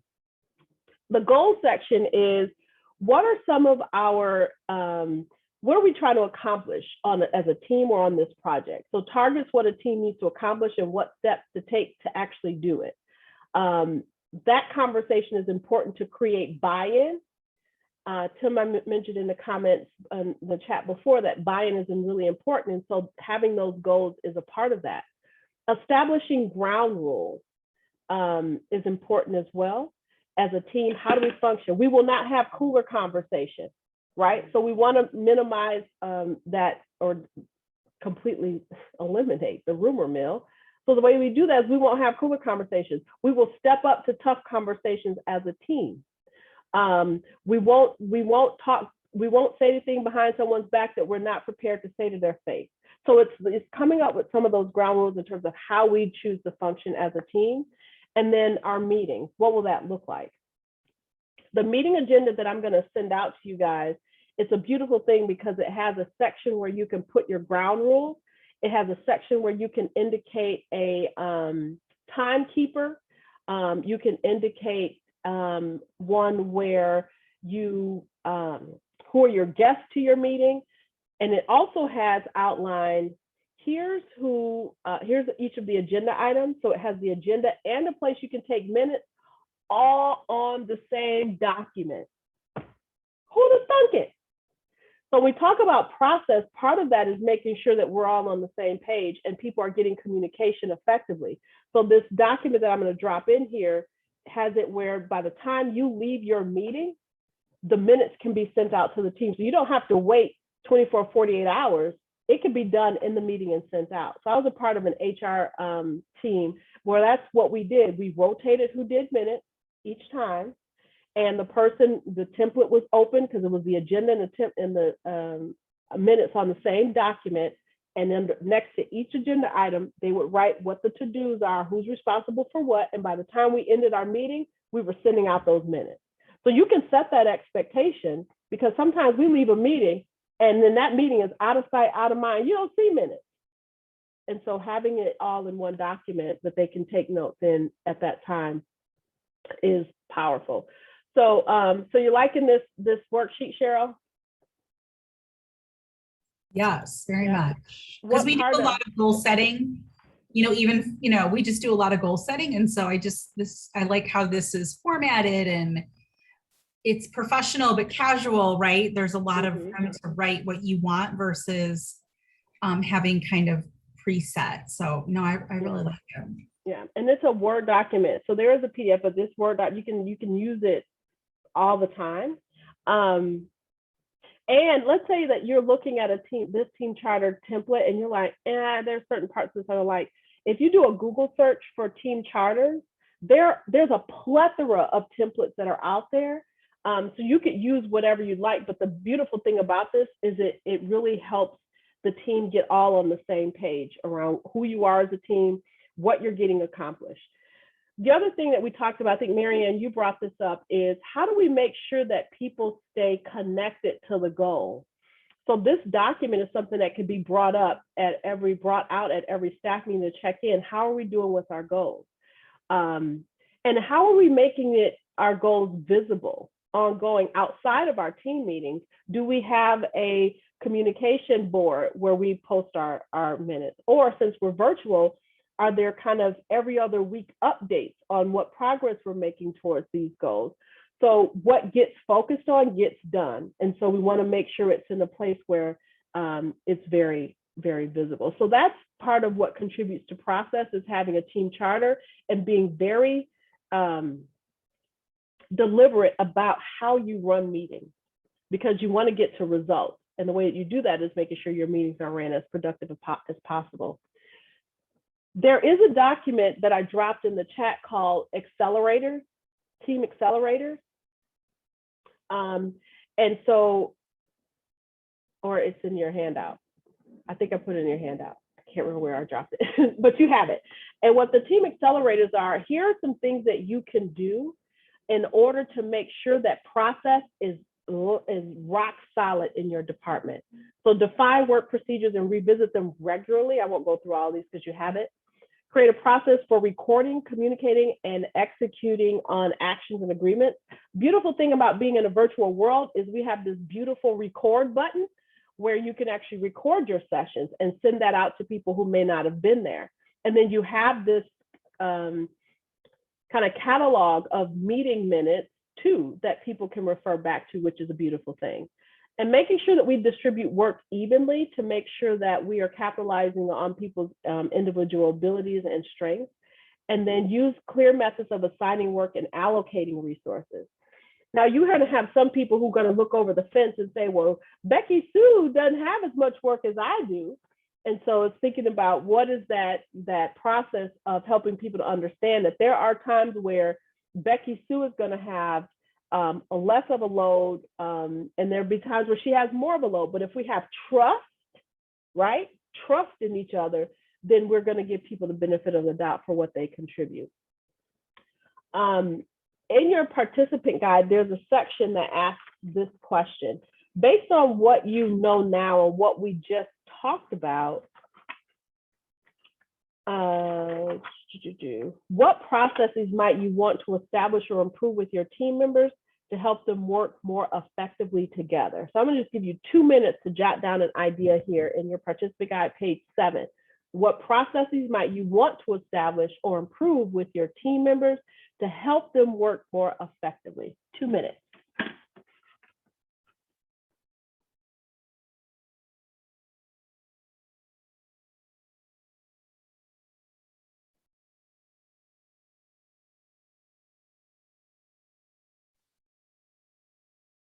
By chance drop the participant guide in the chat? I don't think I ever got a copy of that.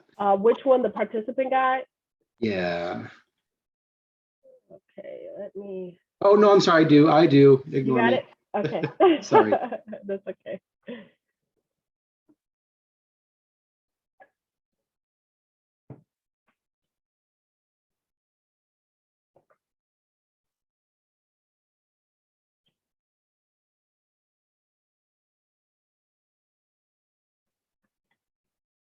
All right, so let's see. Let's see if I can find this meeting agenda.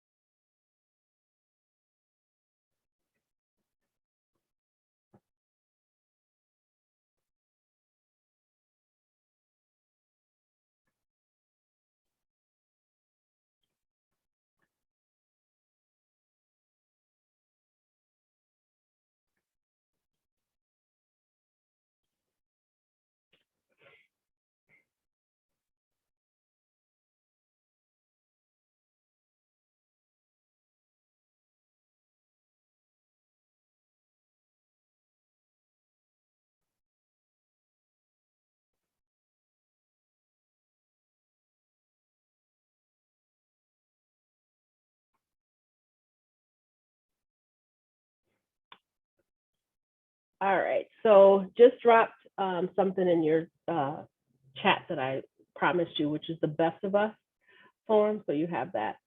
Any questions about process? I really liked what Rick just contributed, that managing conflict is a process, and knowing how to be able to navigate through that and being patient. Because I think sometimes we want immediate gratification, and sometimes it takes time to get to a point of resolving the conflict or resolving our curiosity. about a situation. So like, for example, the situation I told you guys about with vaccination, it's trusting the process of respecting people's perspectives and allowing other factors to also help contribute to informing an individual. But I can't force it. Like we have the conversation, I can't force it. It's the process of really being patient with addressing conflict. Any other perspectives or thoughts about process before we move on to results in communication?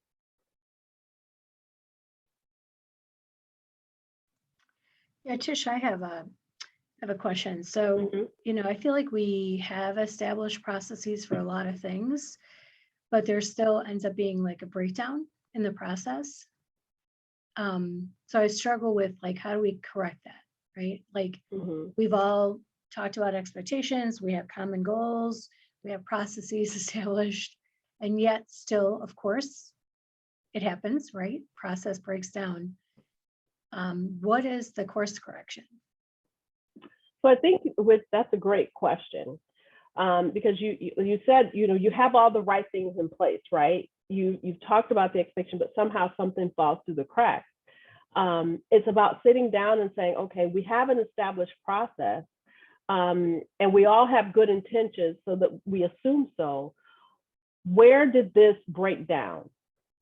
And does this process still make sense for us? So you want to have a conversation around what happened.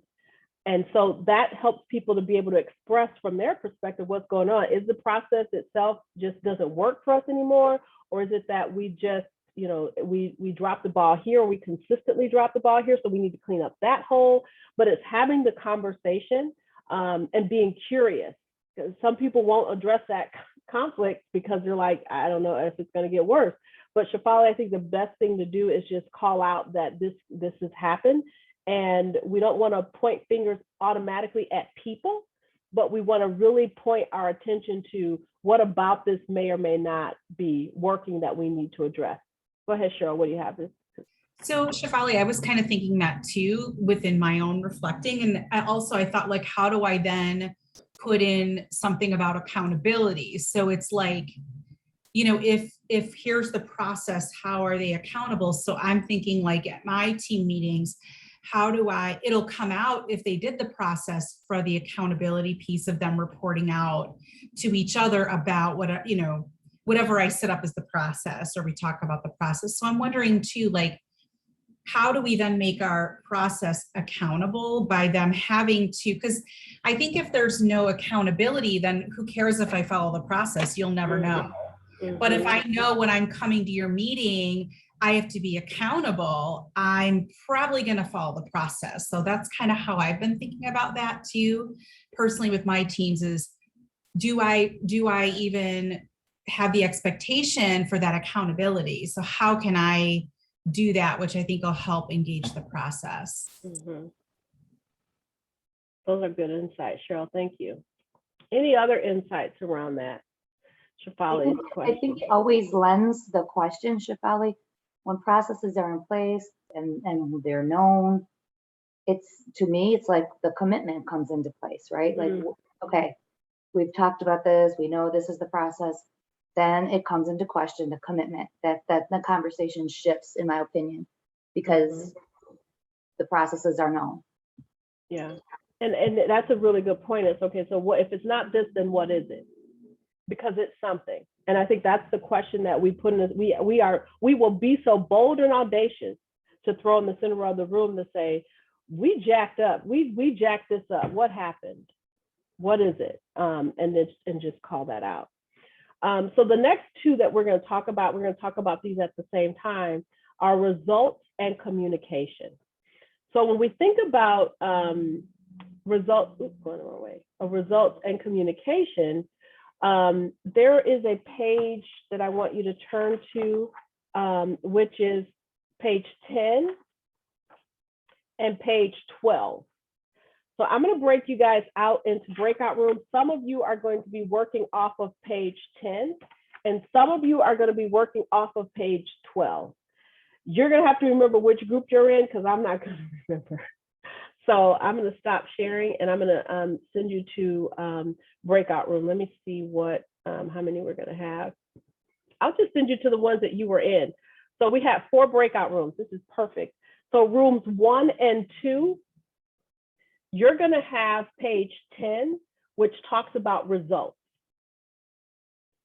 Breakout rooms 3 and 4, you're going to have page 12, which talks about communication.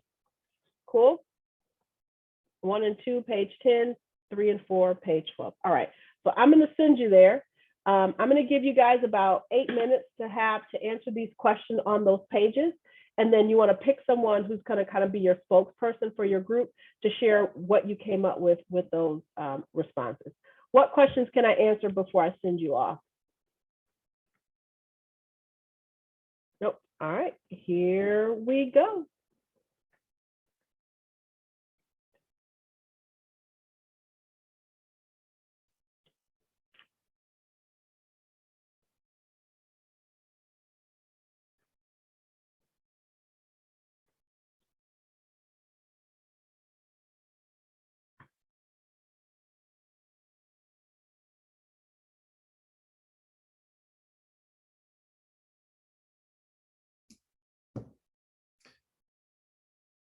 Yeah, the biggest, when I do team charters, the biggest issue is how you manage conflict. Mm-hmm. And I didn't, do you talk about Lencioni's 5 dysfunctions of a team? Yeah, we covered that at the top of the hour. Oh, okay.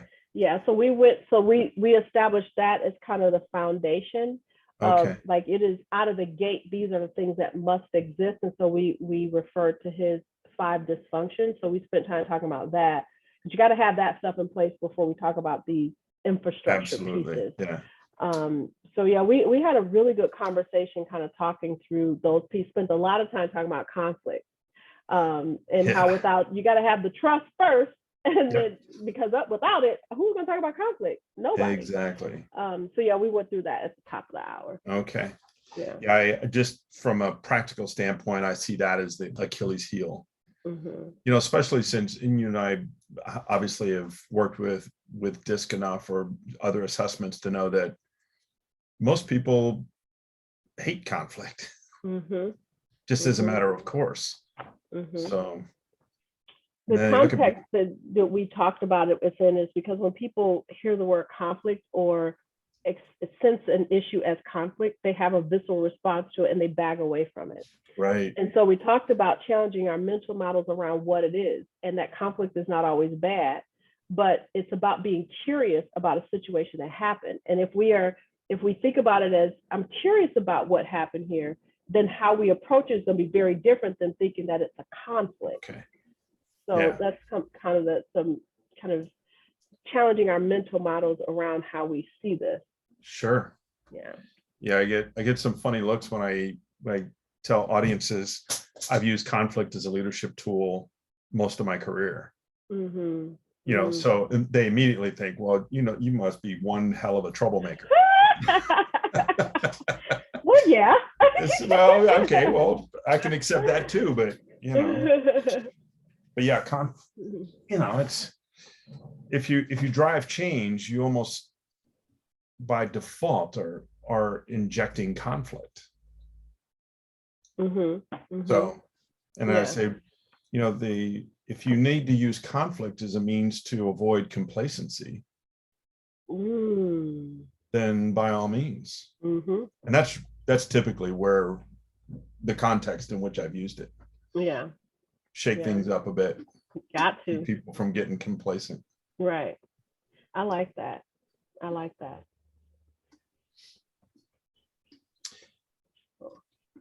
I have to find this meeting agenda template.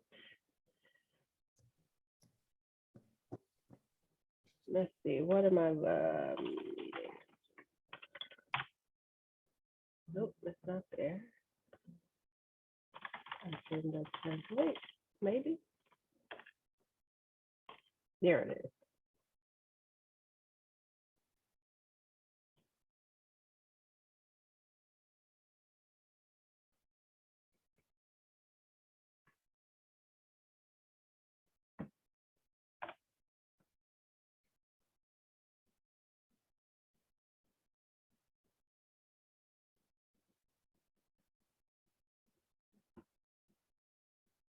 Ah, shoot, Tish.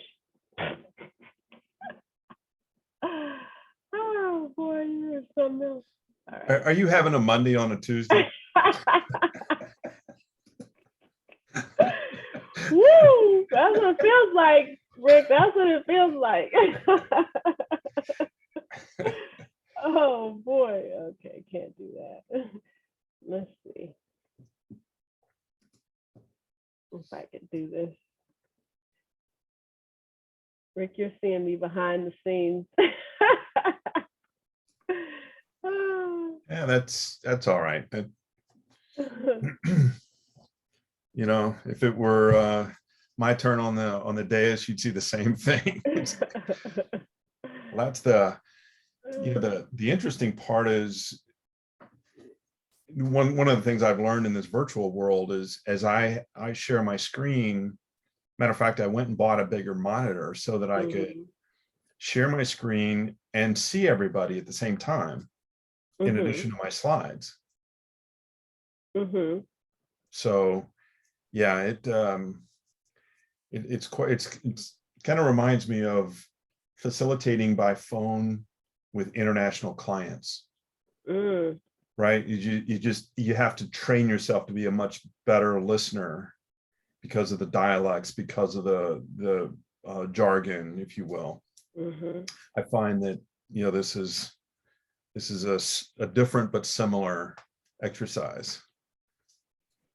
Trying to read the chat, you know, stay like it's just one big flow and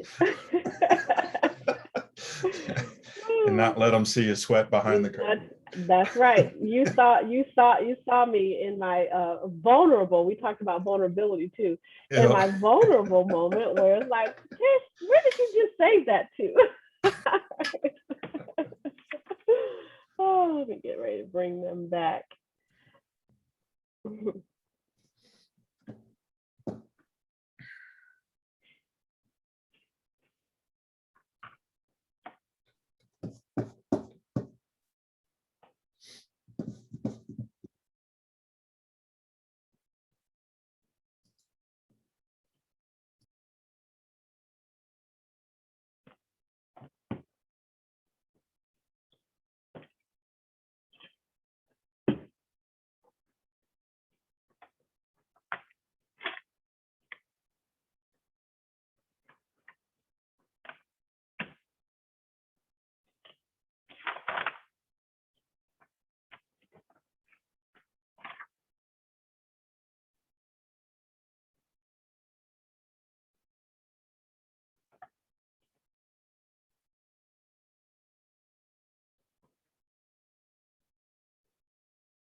Welcome back, everyone.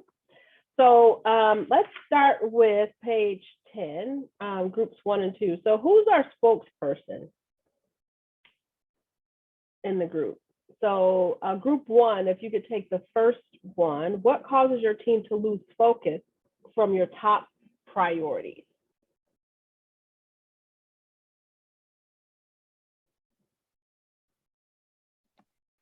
I can take this one, Mary. Okay.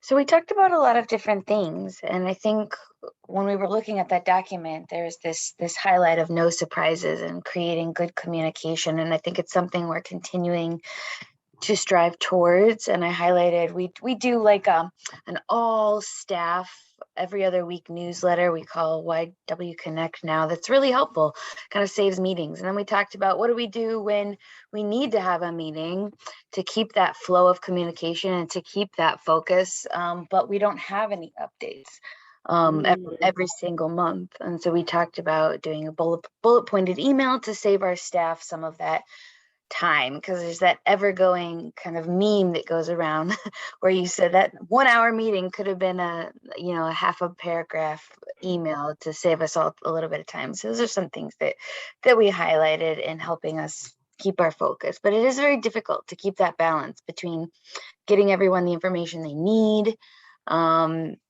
versus saving them time by not extending it to everyone 17 different ways. Okay, cool. Team 2, did you guys have anything in addition to that?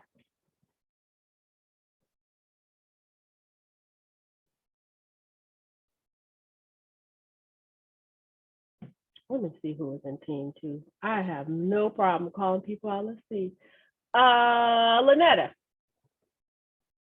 what was some of you guys' conversation in team 2? And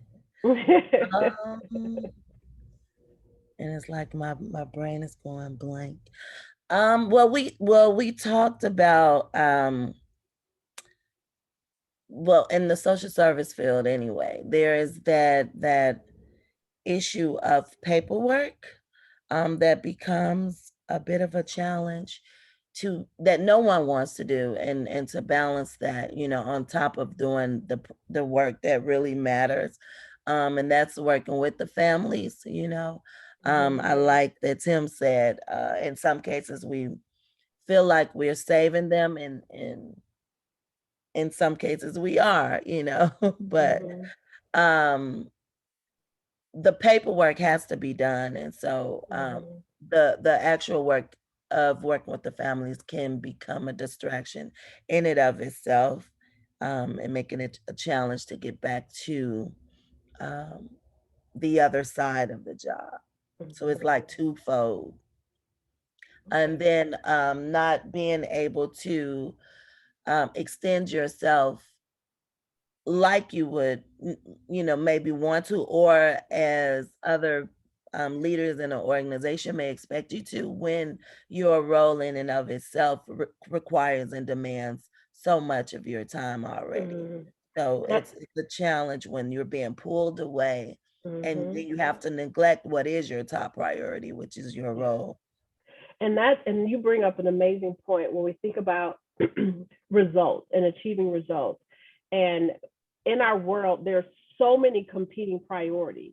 And so in a world where there is so many competing priorities, one, how do we as individuals advocate for ourselves? Because we know what that goal is. We know what we need to achieve, but then we're asked to do all these other things. So how do we keep our eye on the prize?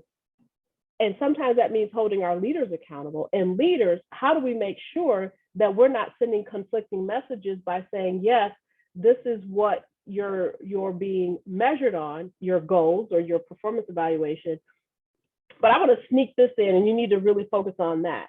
So the question becomes, okay, so we have 5 things on our priority list right now. And now we just added a 6. Out of the 6, which one do you want me to focus on primarily? So it's not saying to the person, oh, I can't do this, but it's saying, okay, now, there's now 6 things. Let's prioritize what it is that you truly want me to focus on, because trying to focus on all 6 at the same time isn't doable. So what that does is it causes people to step back and say, well, wow, you're right. Yeah, I want you to focus on this. But then there might be times where someone says to you, I need you to do all 6. Right? How many of us have been in that situation? They look at you like you're crazy, like, duh, what you mean prioritize? Like, we got to get it all done. Okay, so all of it needs to be done. Here are the resources that I'm going to need in order to make sure we do this flawlessly. So, and that's the other part of it. Is it more time? Is it more people? Because we can't burn the candle on both ends of the stick. So it's important that we watch what infiltrates our plate and advocate for ourselves when stuff starts to sneak in on our plate. Now, at the end of the day, someone might pull rank and say, well, it all has to be done. And so then you talk about, well, what is it that I need in order to be able to do this for you? Because you can't have it all. So that's really the competing priorities is important. So I said all that to say, when you find yourself in a situation where there's multiple competing priorities, then sit down and have that really good conversation around, well, what do we want to focus on first? Because we can't do it all at the same time. Or what's our timeline? I can focus on this week, This one's going to have to wait for 2 weeks. Negotiate that plate. So the last question, which is probably one of my favorites, is what might you as a leader do to distract your team from their top priorities? So either team 1 or team 2 can answer this question. What was some of your conversation here is what do we as leaders do sometimes that distracts our team from their top priorities? Talk to me. Overly extend their team members and not advocating for them. So not advocating for our team and overextending them knowingly, overextending. What else? What are some other conversations you guys had around that question?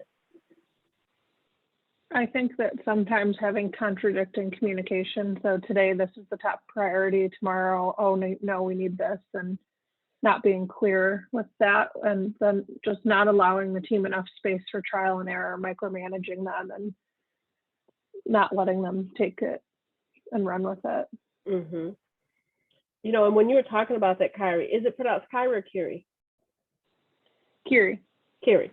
So Kiri, when you were talking about what came to mind is, remember the 5 dysfunctions that we talked about? And at the bottom is trust. And so as leaders, when our staff say, I am stretched too thin, do we trust that that is in fact the truth, is that they're stretched too thin? And if we trust that is in fact the truth, then what is our responsibility as leaders to address that? But I think sometimes when we hear our staff say, we're stretched too thin, let's be honest, sometimes in the back of our head, we say, you got a little bit more bandwidth, or we're all stretched too thin, make it happen, right? But then what does that, if we continue to do, there are times, yes, that we have to say, we just got to make it happen. But if we go there all the time, what does that do to the engagement of our team? That they're exhausted and burned out. So as leaders, we really have to think about the unintended messages that we're sending when we start to move the priority constantly, because then nothing becomes important. Yes, Lynetta? I'm sorry. I also think that lowers morale, employee morale, because you begin to feel like your job is not important in the agency. Yeah. Yep. So as leaders, we have to be clear about what, if we're going to change a priority, really be willing to communicate why that priority had to shift, and what resources are we going to provide to the individuals to get it done? Because we have intel around that, right? And we can't assume that other people are going to know what resources they have access to get done what they need to get done. So to be able to say, yes, this is what I'm asking you to do now. Here are the resources that we're providing to help you get that done. This is the time that we're providing you to get that done. It rests on people a whole lot better. And they feel like attaining those results are much more in their reach. On page 11, what we have here are some other kind of tips as leaders to be able to, they call results accelerators, in order to create an environment where we can achieve the results that we want to as a team. Team number 3, teams 3 and 4, let's flip to page 12. And anyone can answer this, either team 3 or 4. What have you seen? Where have you seen communication breakdown among team members? Where do we usually see communication team breakdowns? Any group 3 or 4 can answer that first question.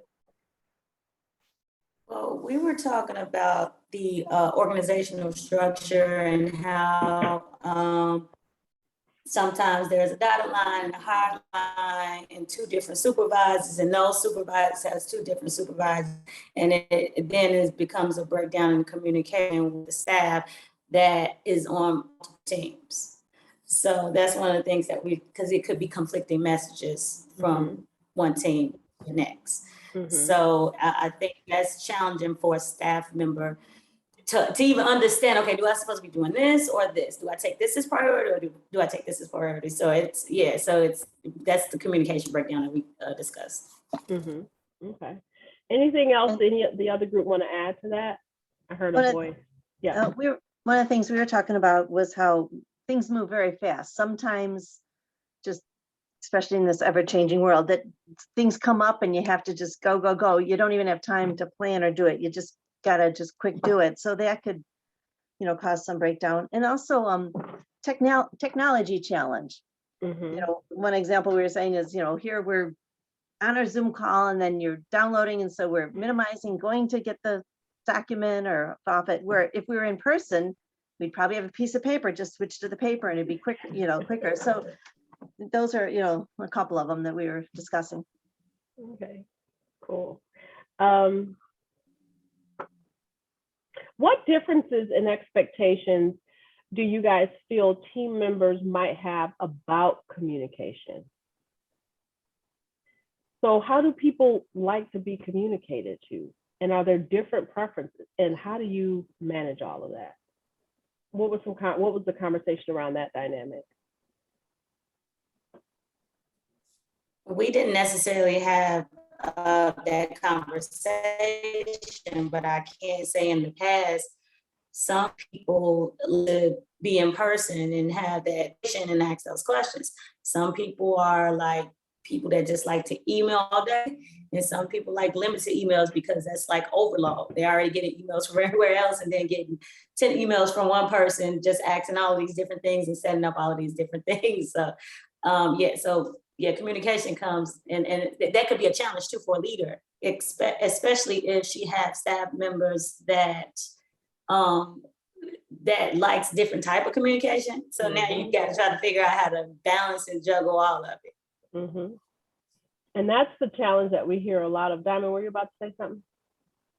No. And you have people who have a different, well, I need you to communicate to me via email. Oh, no. I need you to communicate to me via a communication board.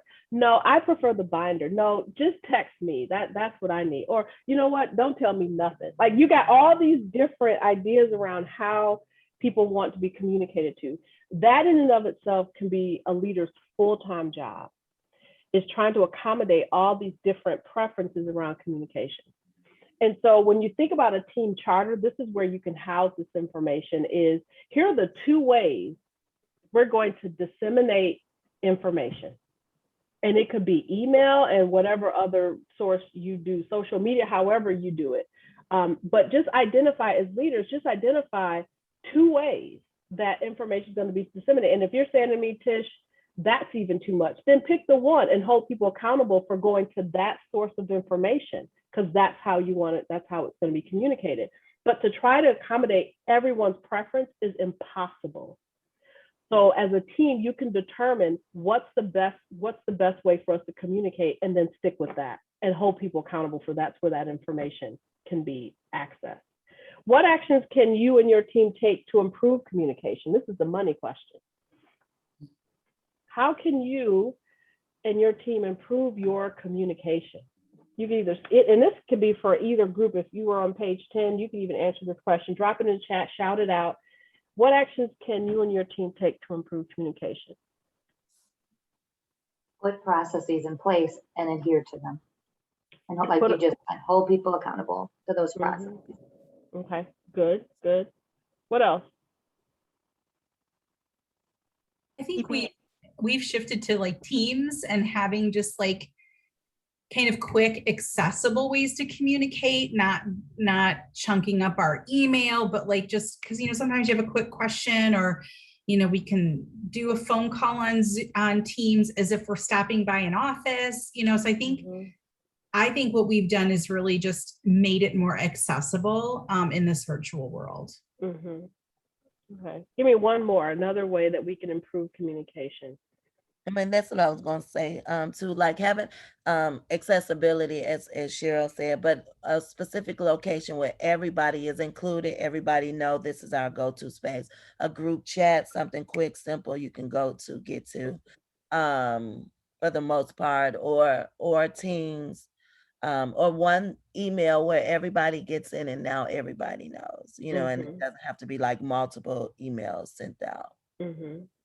Read receipts are nice too, because you may have some people to say, oh, I didn't get that. Mm-hmm. Well, this tells me on September 7th at 12:42, you opened it. So read receipts are another good way to make sure that you're holding people accountable. And when they know your read receipts are on, they're gonna make sure that they access that information. So also on page 13, there are some other accelerators, if you will, that you can look at, some more techniques and strategies in order to improve communication. And for those of us that are in the virtual world, it gives you some ideas and tips on the virtual world as well. So that's the nice thing about this content, is that it not only gives us what it's like in the traditional realm, but because a lot of us are either virtual or hybrid, it also tells us some accelerators or some tips on how to do things in the virtual space. Cool beans. So we have, 10 minutes left. This time has flown by. So we're going to hop into the next one. Now, we talked about commitment a little bit before, and trust a little bit before. So we don't need to spend as much time in that space. But let's take a look at the accelerators on page 14 as it relates to commitment. And when you look at these accelerators, what I want you to do is think about the one that you currently do really, really well. And I want you to highlight it, put a star by it, a dot by it, but which one of these, whether it's in the traditional format or in the virtual format, which one of these do you do really well currently?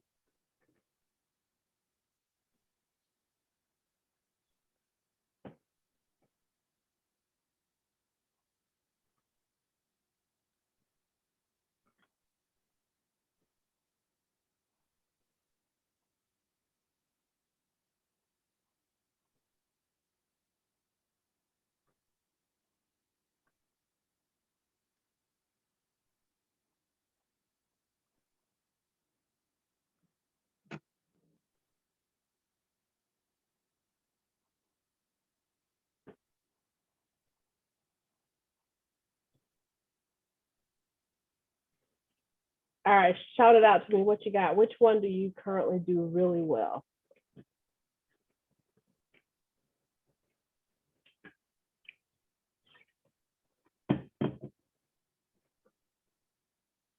To generate commitment on the team.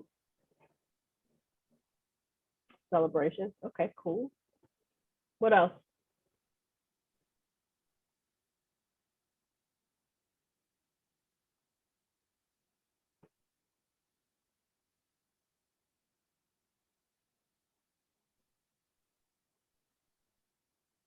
Raquel, what did you put down? Which one did you feel you do really well to generate commitment? I like that one, Cheryl. Recognize team's helpful behaviors. I think that's a really good one. We think about modeling. Remember, we talked about that earlier, is modeling the behavior. So when someone is demonstrating the behavior that we're looking for, to be able to recognize that, because what gets focused on gets done. So I really like that. Raquel, I saw you come off mute. Yeah, I think encouraging one another, building each other up, and along with the celebration that Diamond mentioned as well, I feel it's important to, cheerleading section sounds a little too much, but just, to encourage, have that type of dynamic present. Awesome. So there, I want to add to what you guys have shared, and it's this idea around commitment and looking at it from a different perspective. So it's establishing a culture where helpfulness is what drives commitment. So I wanted to kind of pose it at a different angle. So here's some stats. Amount of help team members give each other is the single strongest predictor of team success. So being able to help one another along. When someone feels like their team member has their back, then they're going to really work stronger together as a team. The other is how often people help one another predicts efficiency, quality, creativity, customer satisfaction, and profit. And then the last one is high-performing teams invest time coaching, teaching, and collaborating with their peers. So we talked a lot about this at the beginning around creating a culture where we trust one another, and if we trust one another, we can have those curious conflict conversations. We can hold each other accountable. So these are the drivers of commitment. And it's one of those things where it's not something that we can just say that we have, but we have to be able to have the actual culture that supports this. So if you have a new person coming on board and you say, yep, we love helping our new people on team, don't hesitate to ask anybody a question. They go ask somebody a question, they get their head bit off. So then really what does that say about the culture that we have? And so if this is what we know to be true about commitment, then we have to make sure everybody's on the same page with making sure that we drive this. So think about, when you think about commitment, is how can I create a culture of helpfulness in my environment? Whether it's me as a leader being more helpful, or if it's fostering that helpfulness amongst the team. And then the last team success factor that we want to talk about is trust. I'm going to send, there is a survey. I've given you guys a lot of resources. Here's another one. I haven't dropped it in the chat, but it's called Trusting Others Survey. So this gives you a sense of where you are in terms of how you trust your team. And once you fill this out, you can start to see, okay, here's where I need to be a bit more trusting or pull back a bit more with trusting, because sometimes we can trust too much to the point that we're blinded to the fact that someone's just not pulling their weight. And sometimes we don't trust enough, which sends a message that the team is not, we don't appreciate their contributions.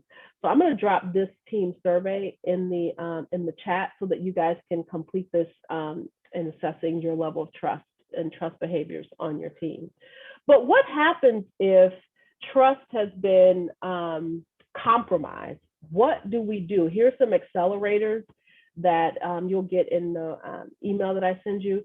But here's when we find that we have compromised trust, what the heck do we do to get it back on track?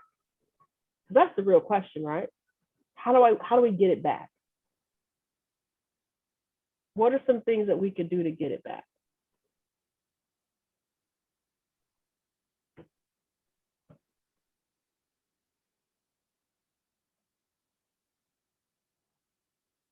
Just Anybody? always be your word. I mean, always be your word. Always be what? I didn't catch that last part. Sorry, your word. Like maintain your own consistency. Okay, what else? What are some other things we can do to rebuild trust?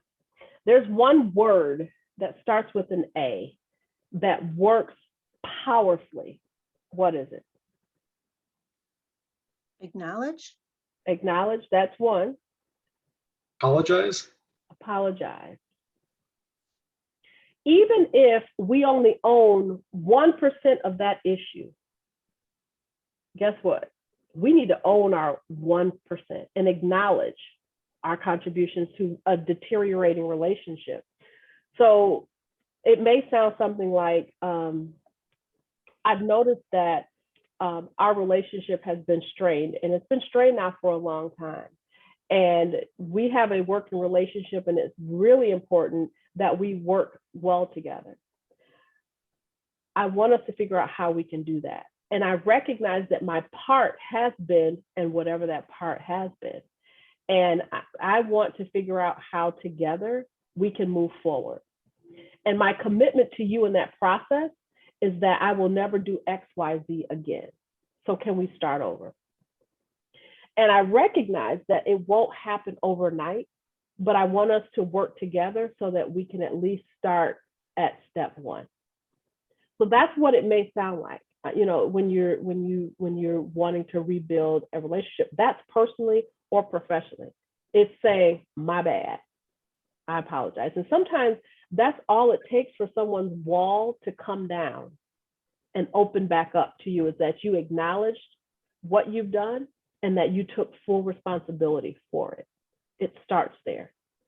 The other elements to rebuild trust is in that is in the accelerators that you see in your page 17 of your participant guide.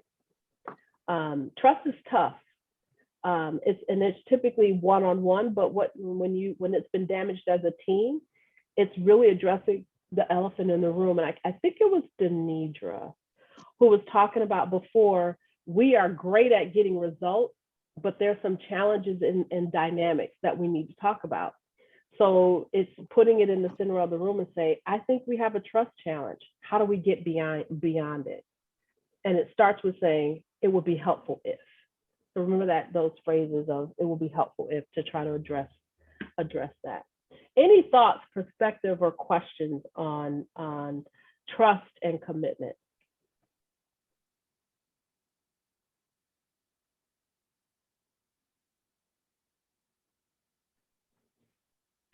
So that's all 5. We spent time talking about the dysfunctions of a team and some tips on what do we need to do to reestablish that foundation, thinking about it from a Maslow's hierarchy of needs.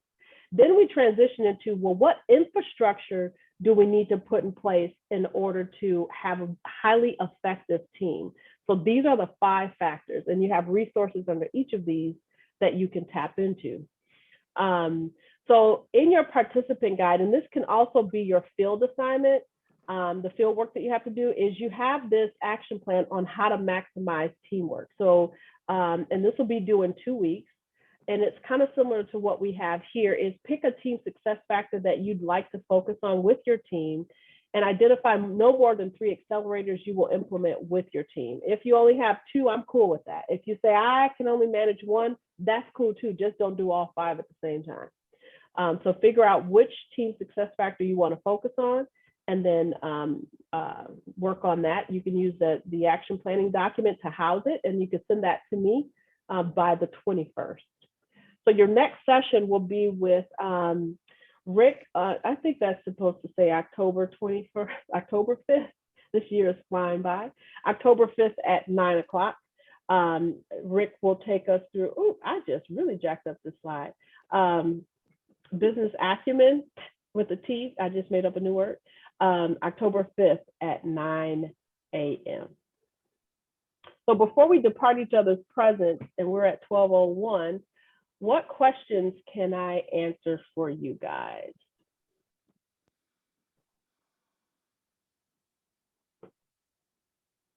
And I can stay behind in case you guys have questions, but those of you who need to hop off, feel free to do that. That survey is in here, and then I'll drop, I got everyone's name, so I'll send an email with some of the other resources that I wanted to give you guys so that you have it and pick and choose what works for you. Other than that, enjoy the rest of your week, and I'll stay on for folks who have questions. What you got, Shafali? And the Best of Us document that you shared with us, so you had the 2 quadrants are you get the best of me and you get the worst of me when. Can you give me examples on like how people would sort of complete that? Maybe I just want to make sure I'm understanding how to most effectively use that tool. Okay, so you get the best of me when my expectations have been clearly outlined. You get the best of me when I'm able to work autonomously. You get the best of me when I'm able to contribute my gifts and talents. You get the worst of me when I'm micromanaged, or you get the worst of me when there's a lot of gossip in my department. You get the worst of me when priorities continue to change with no explanation about why. So that's kind of how you can think about the best of me and the worst. Does that help? Okay, cool. Did we get that template, or are you going to email that to us? I put it in the chat. Okay, it's at 11:18.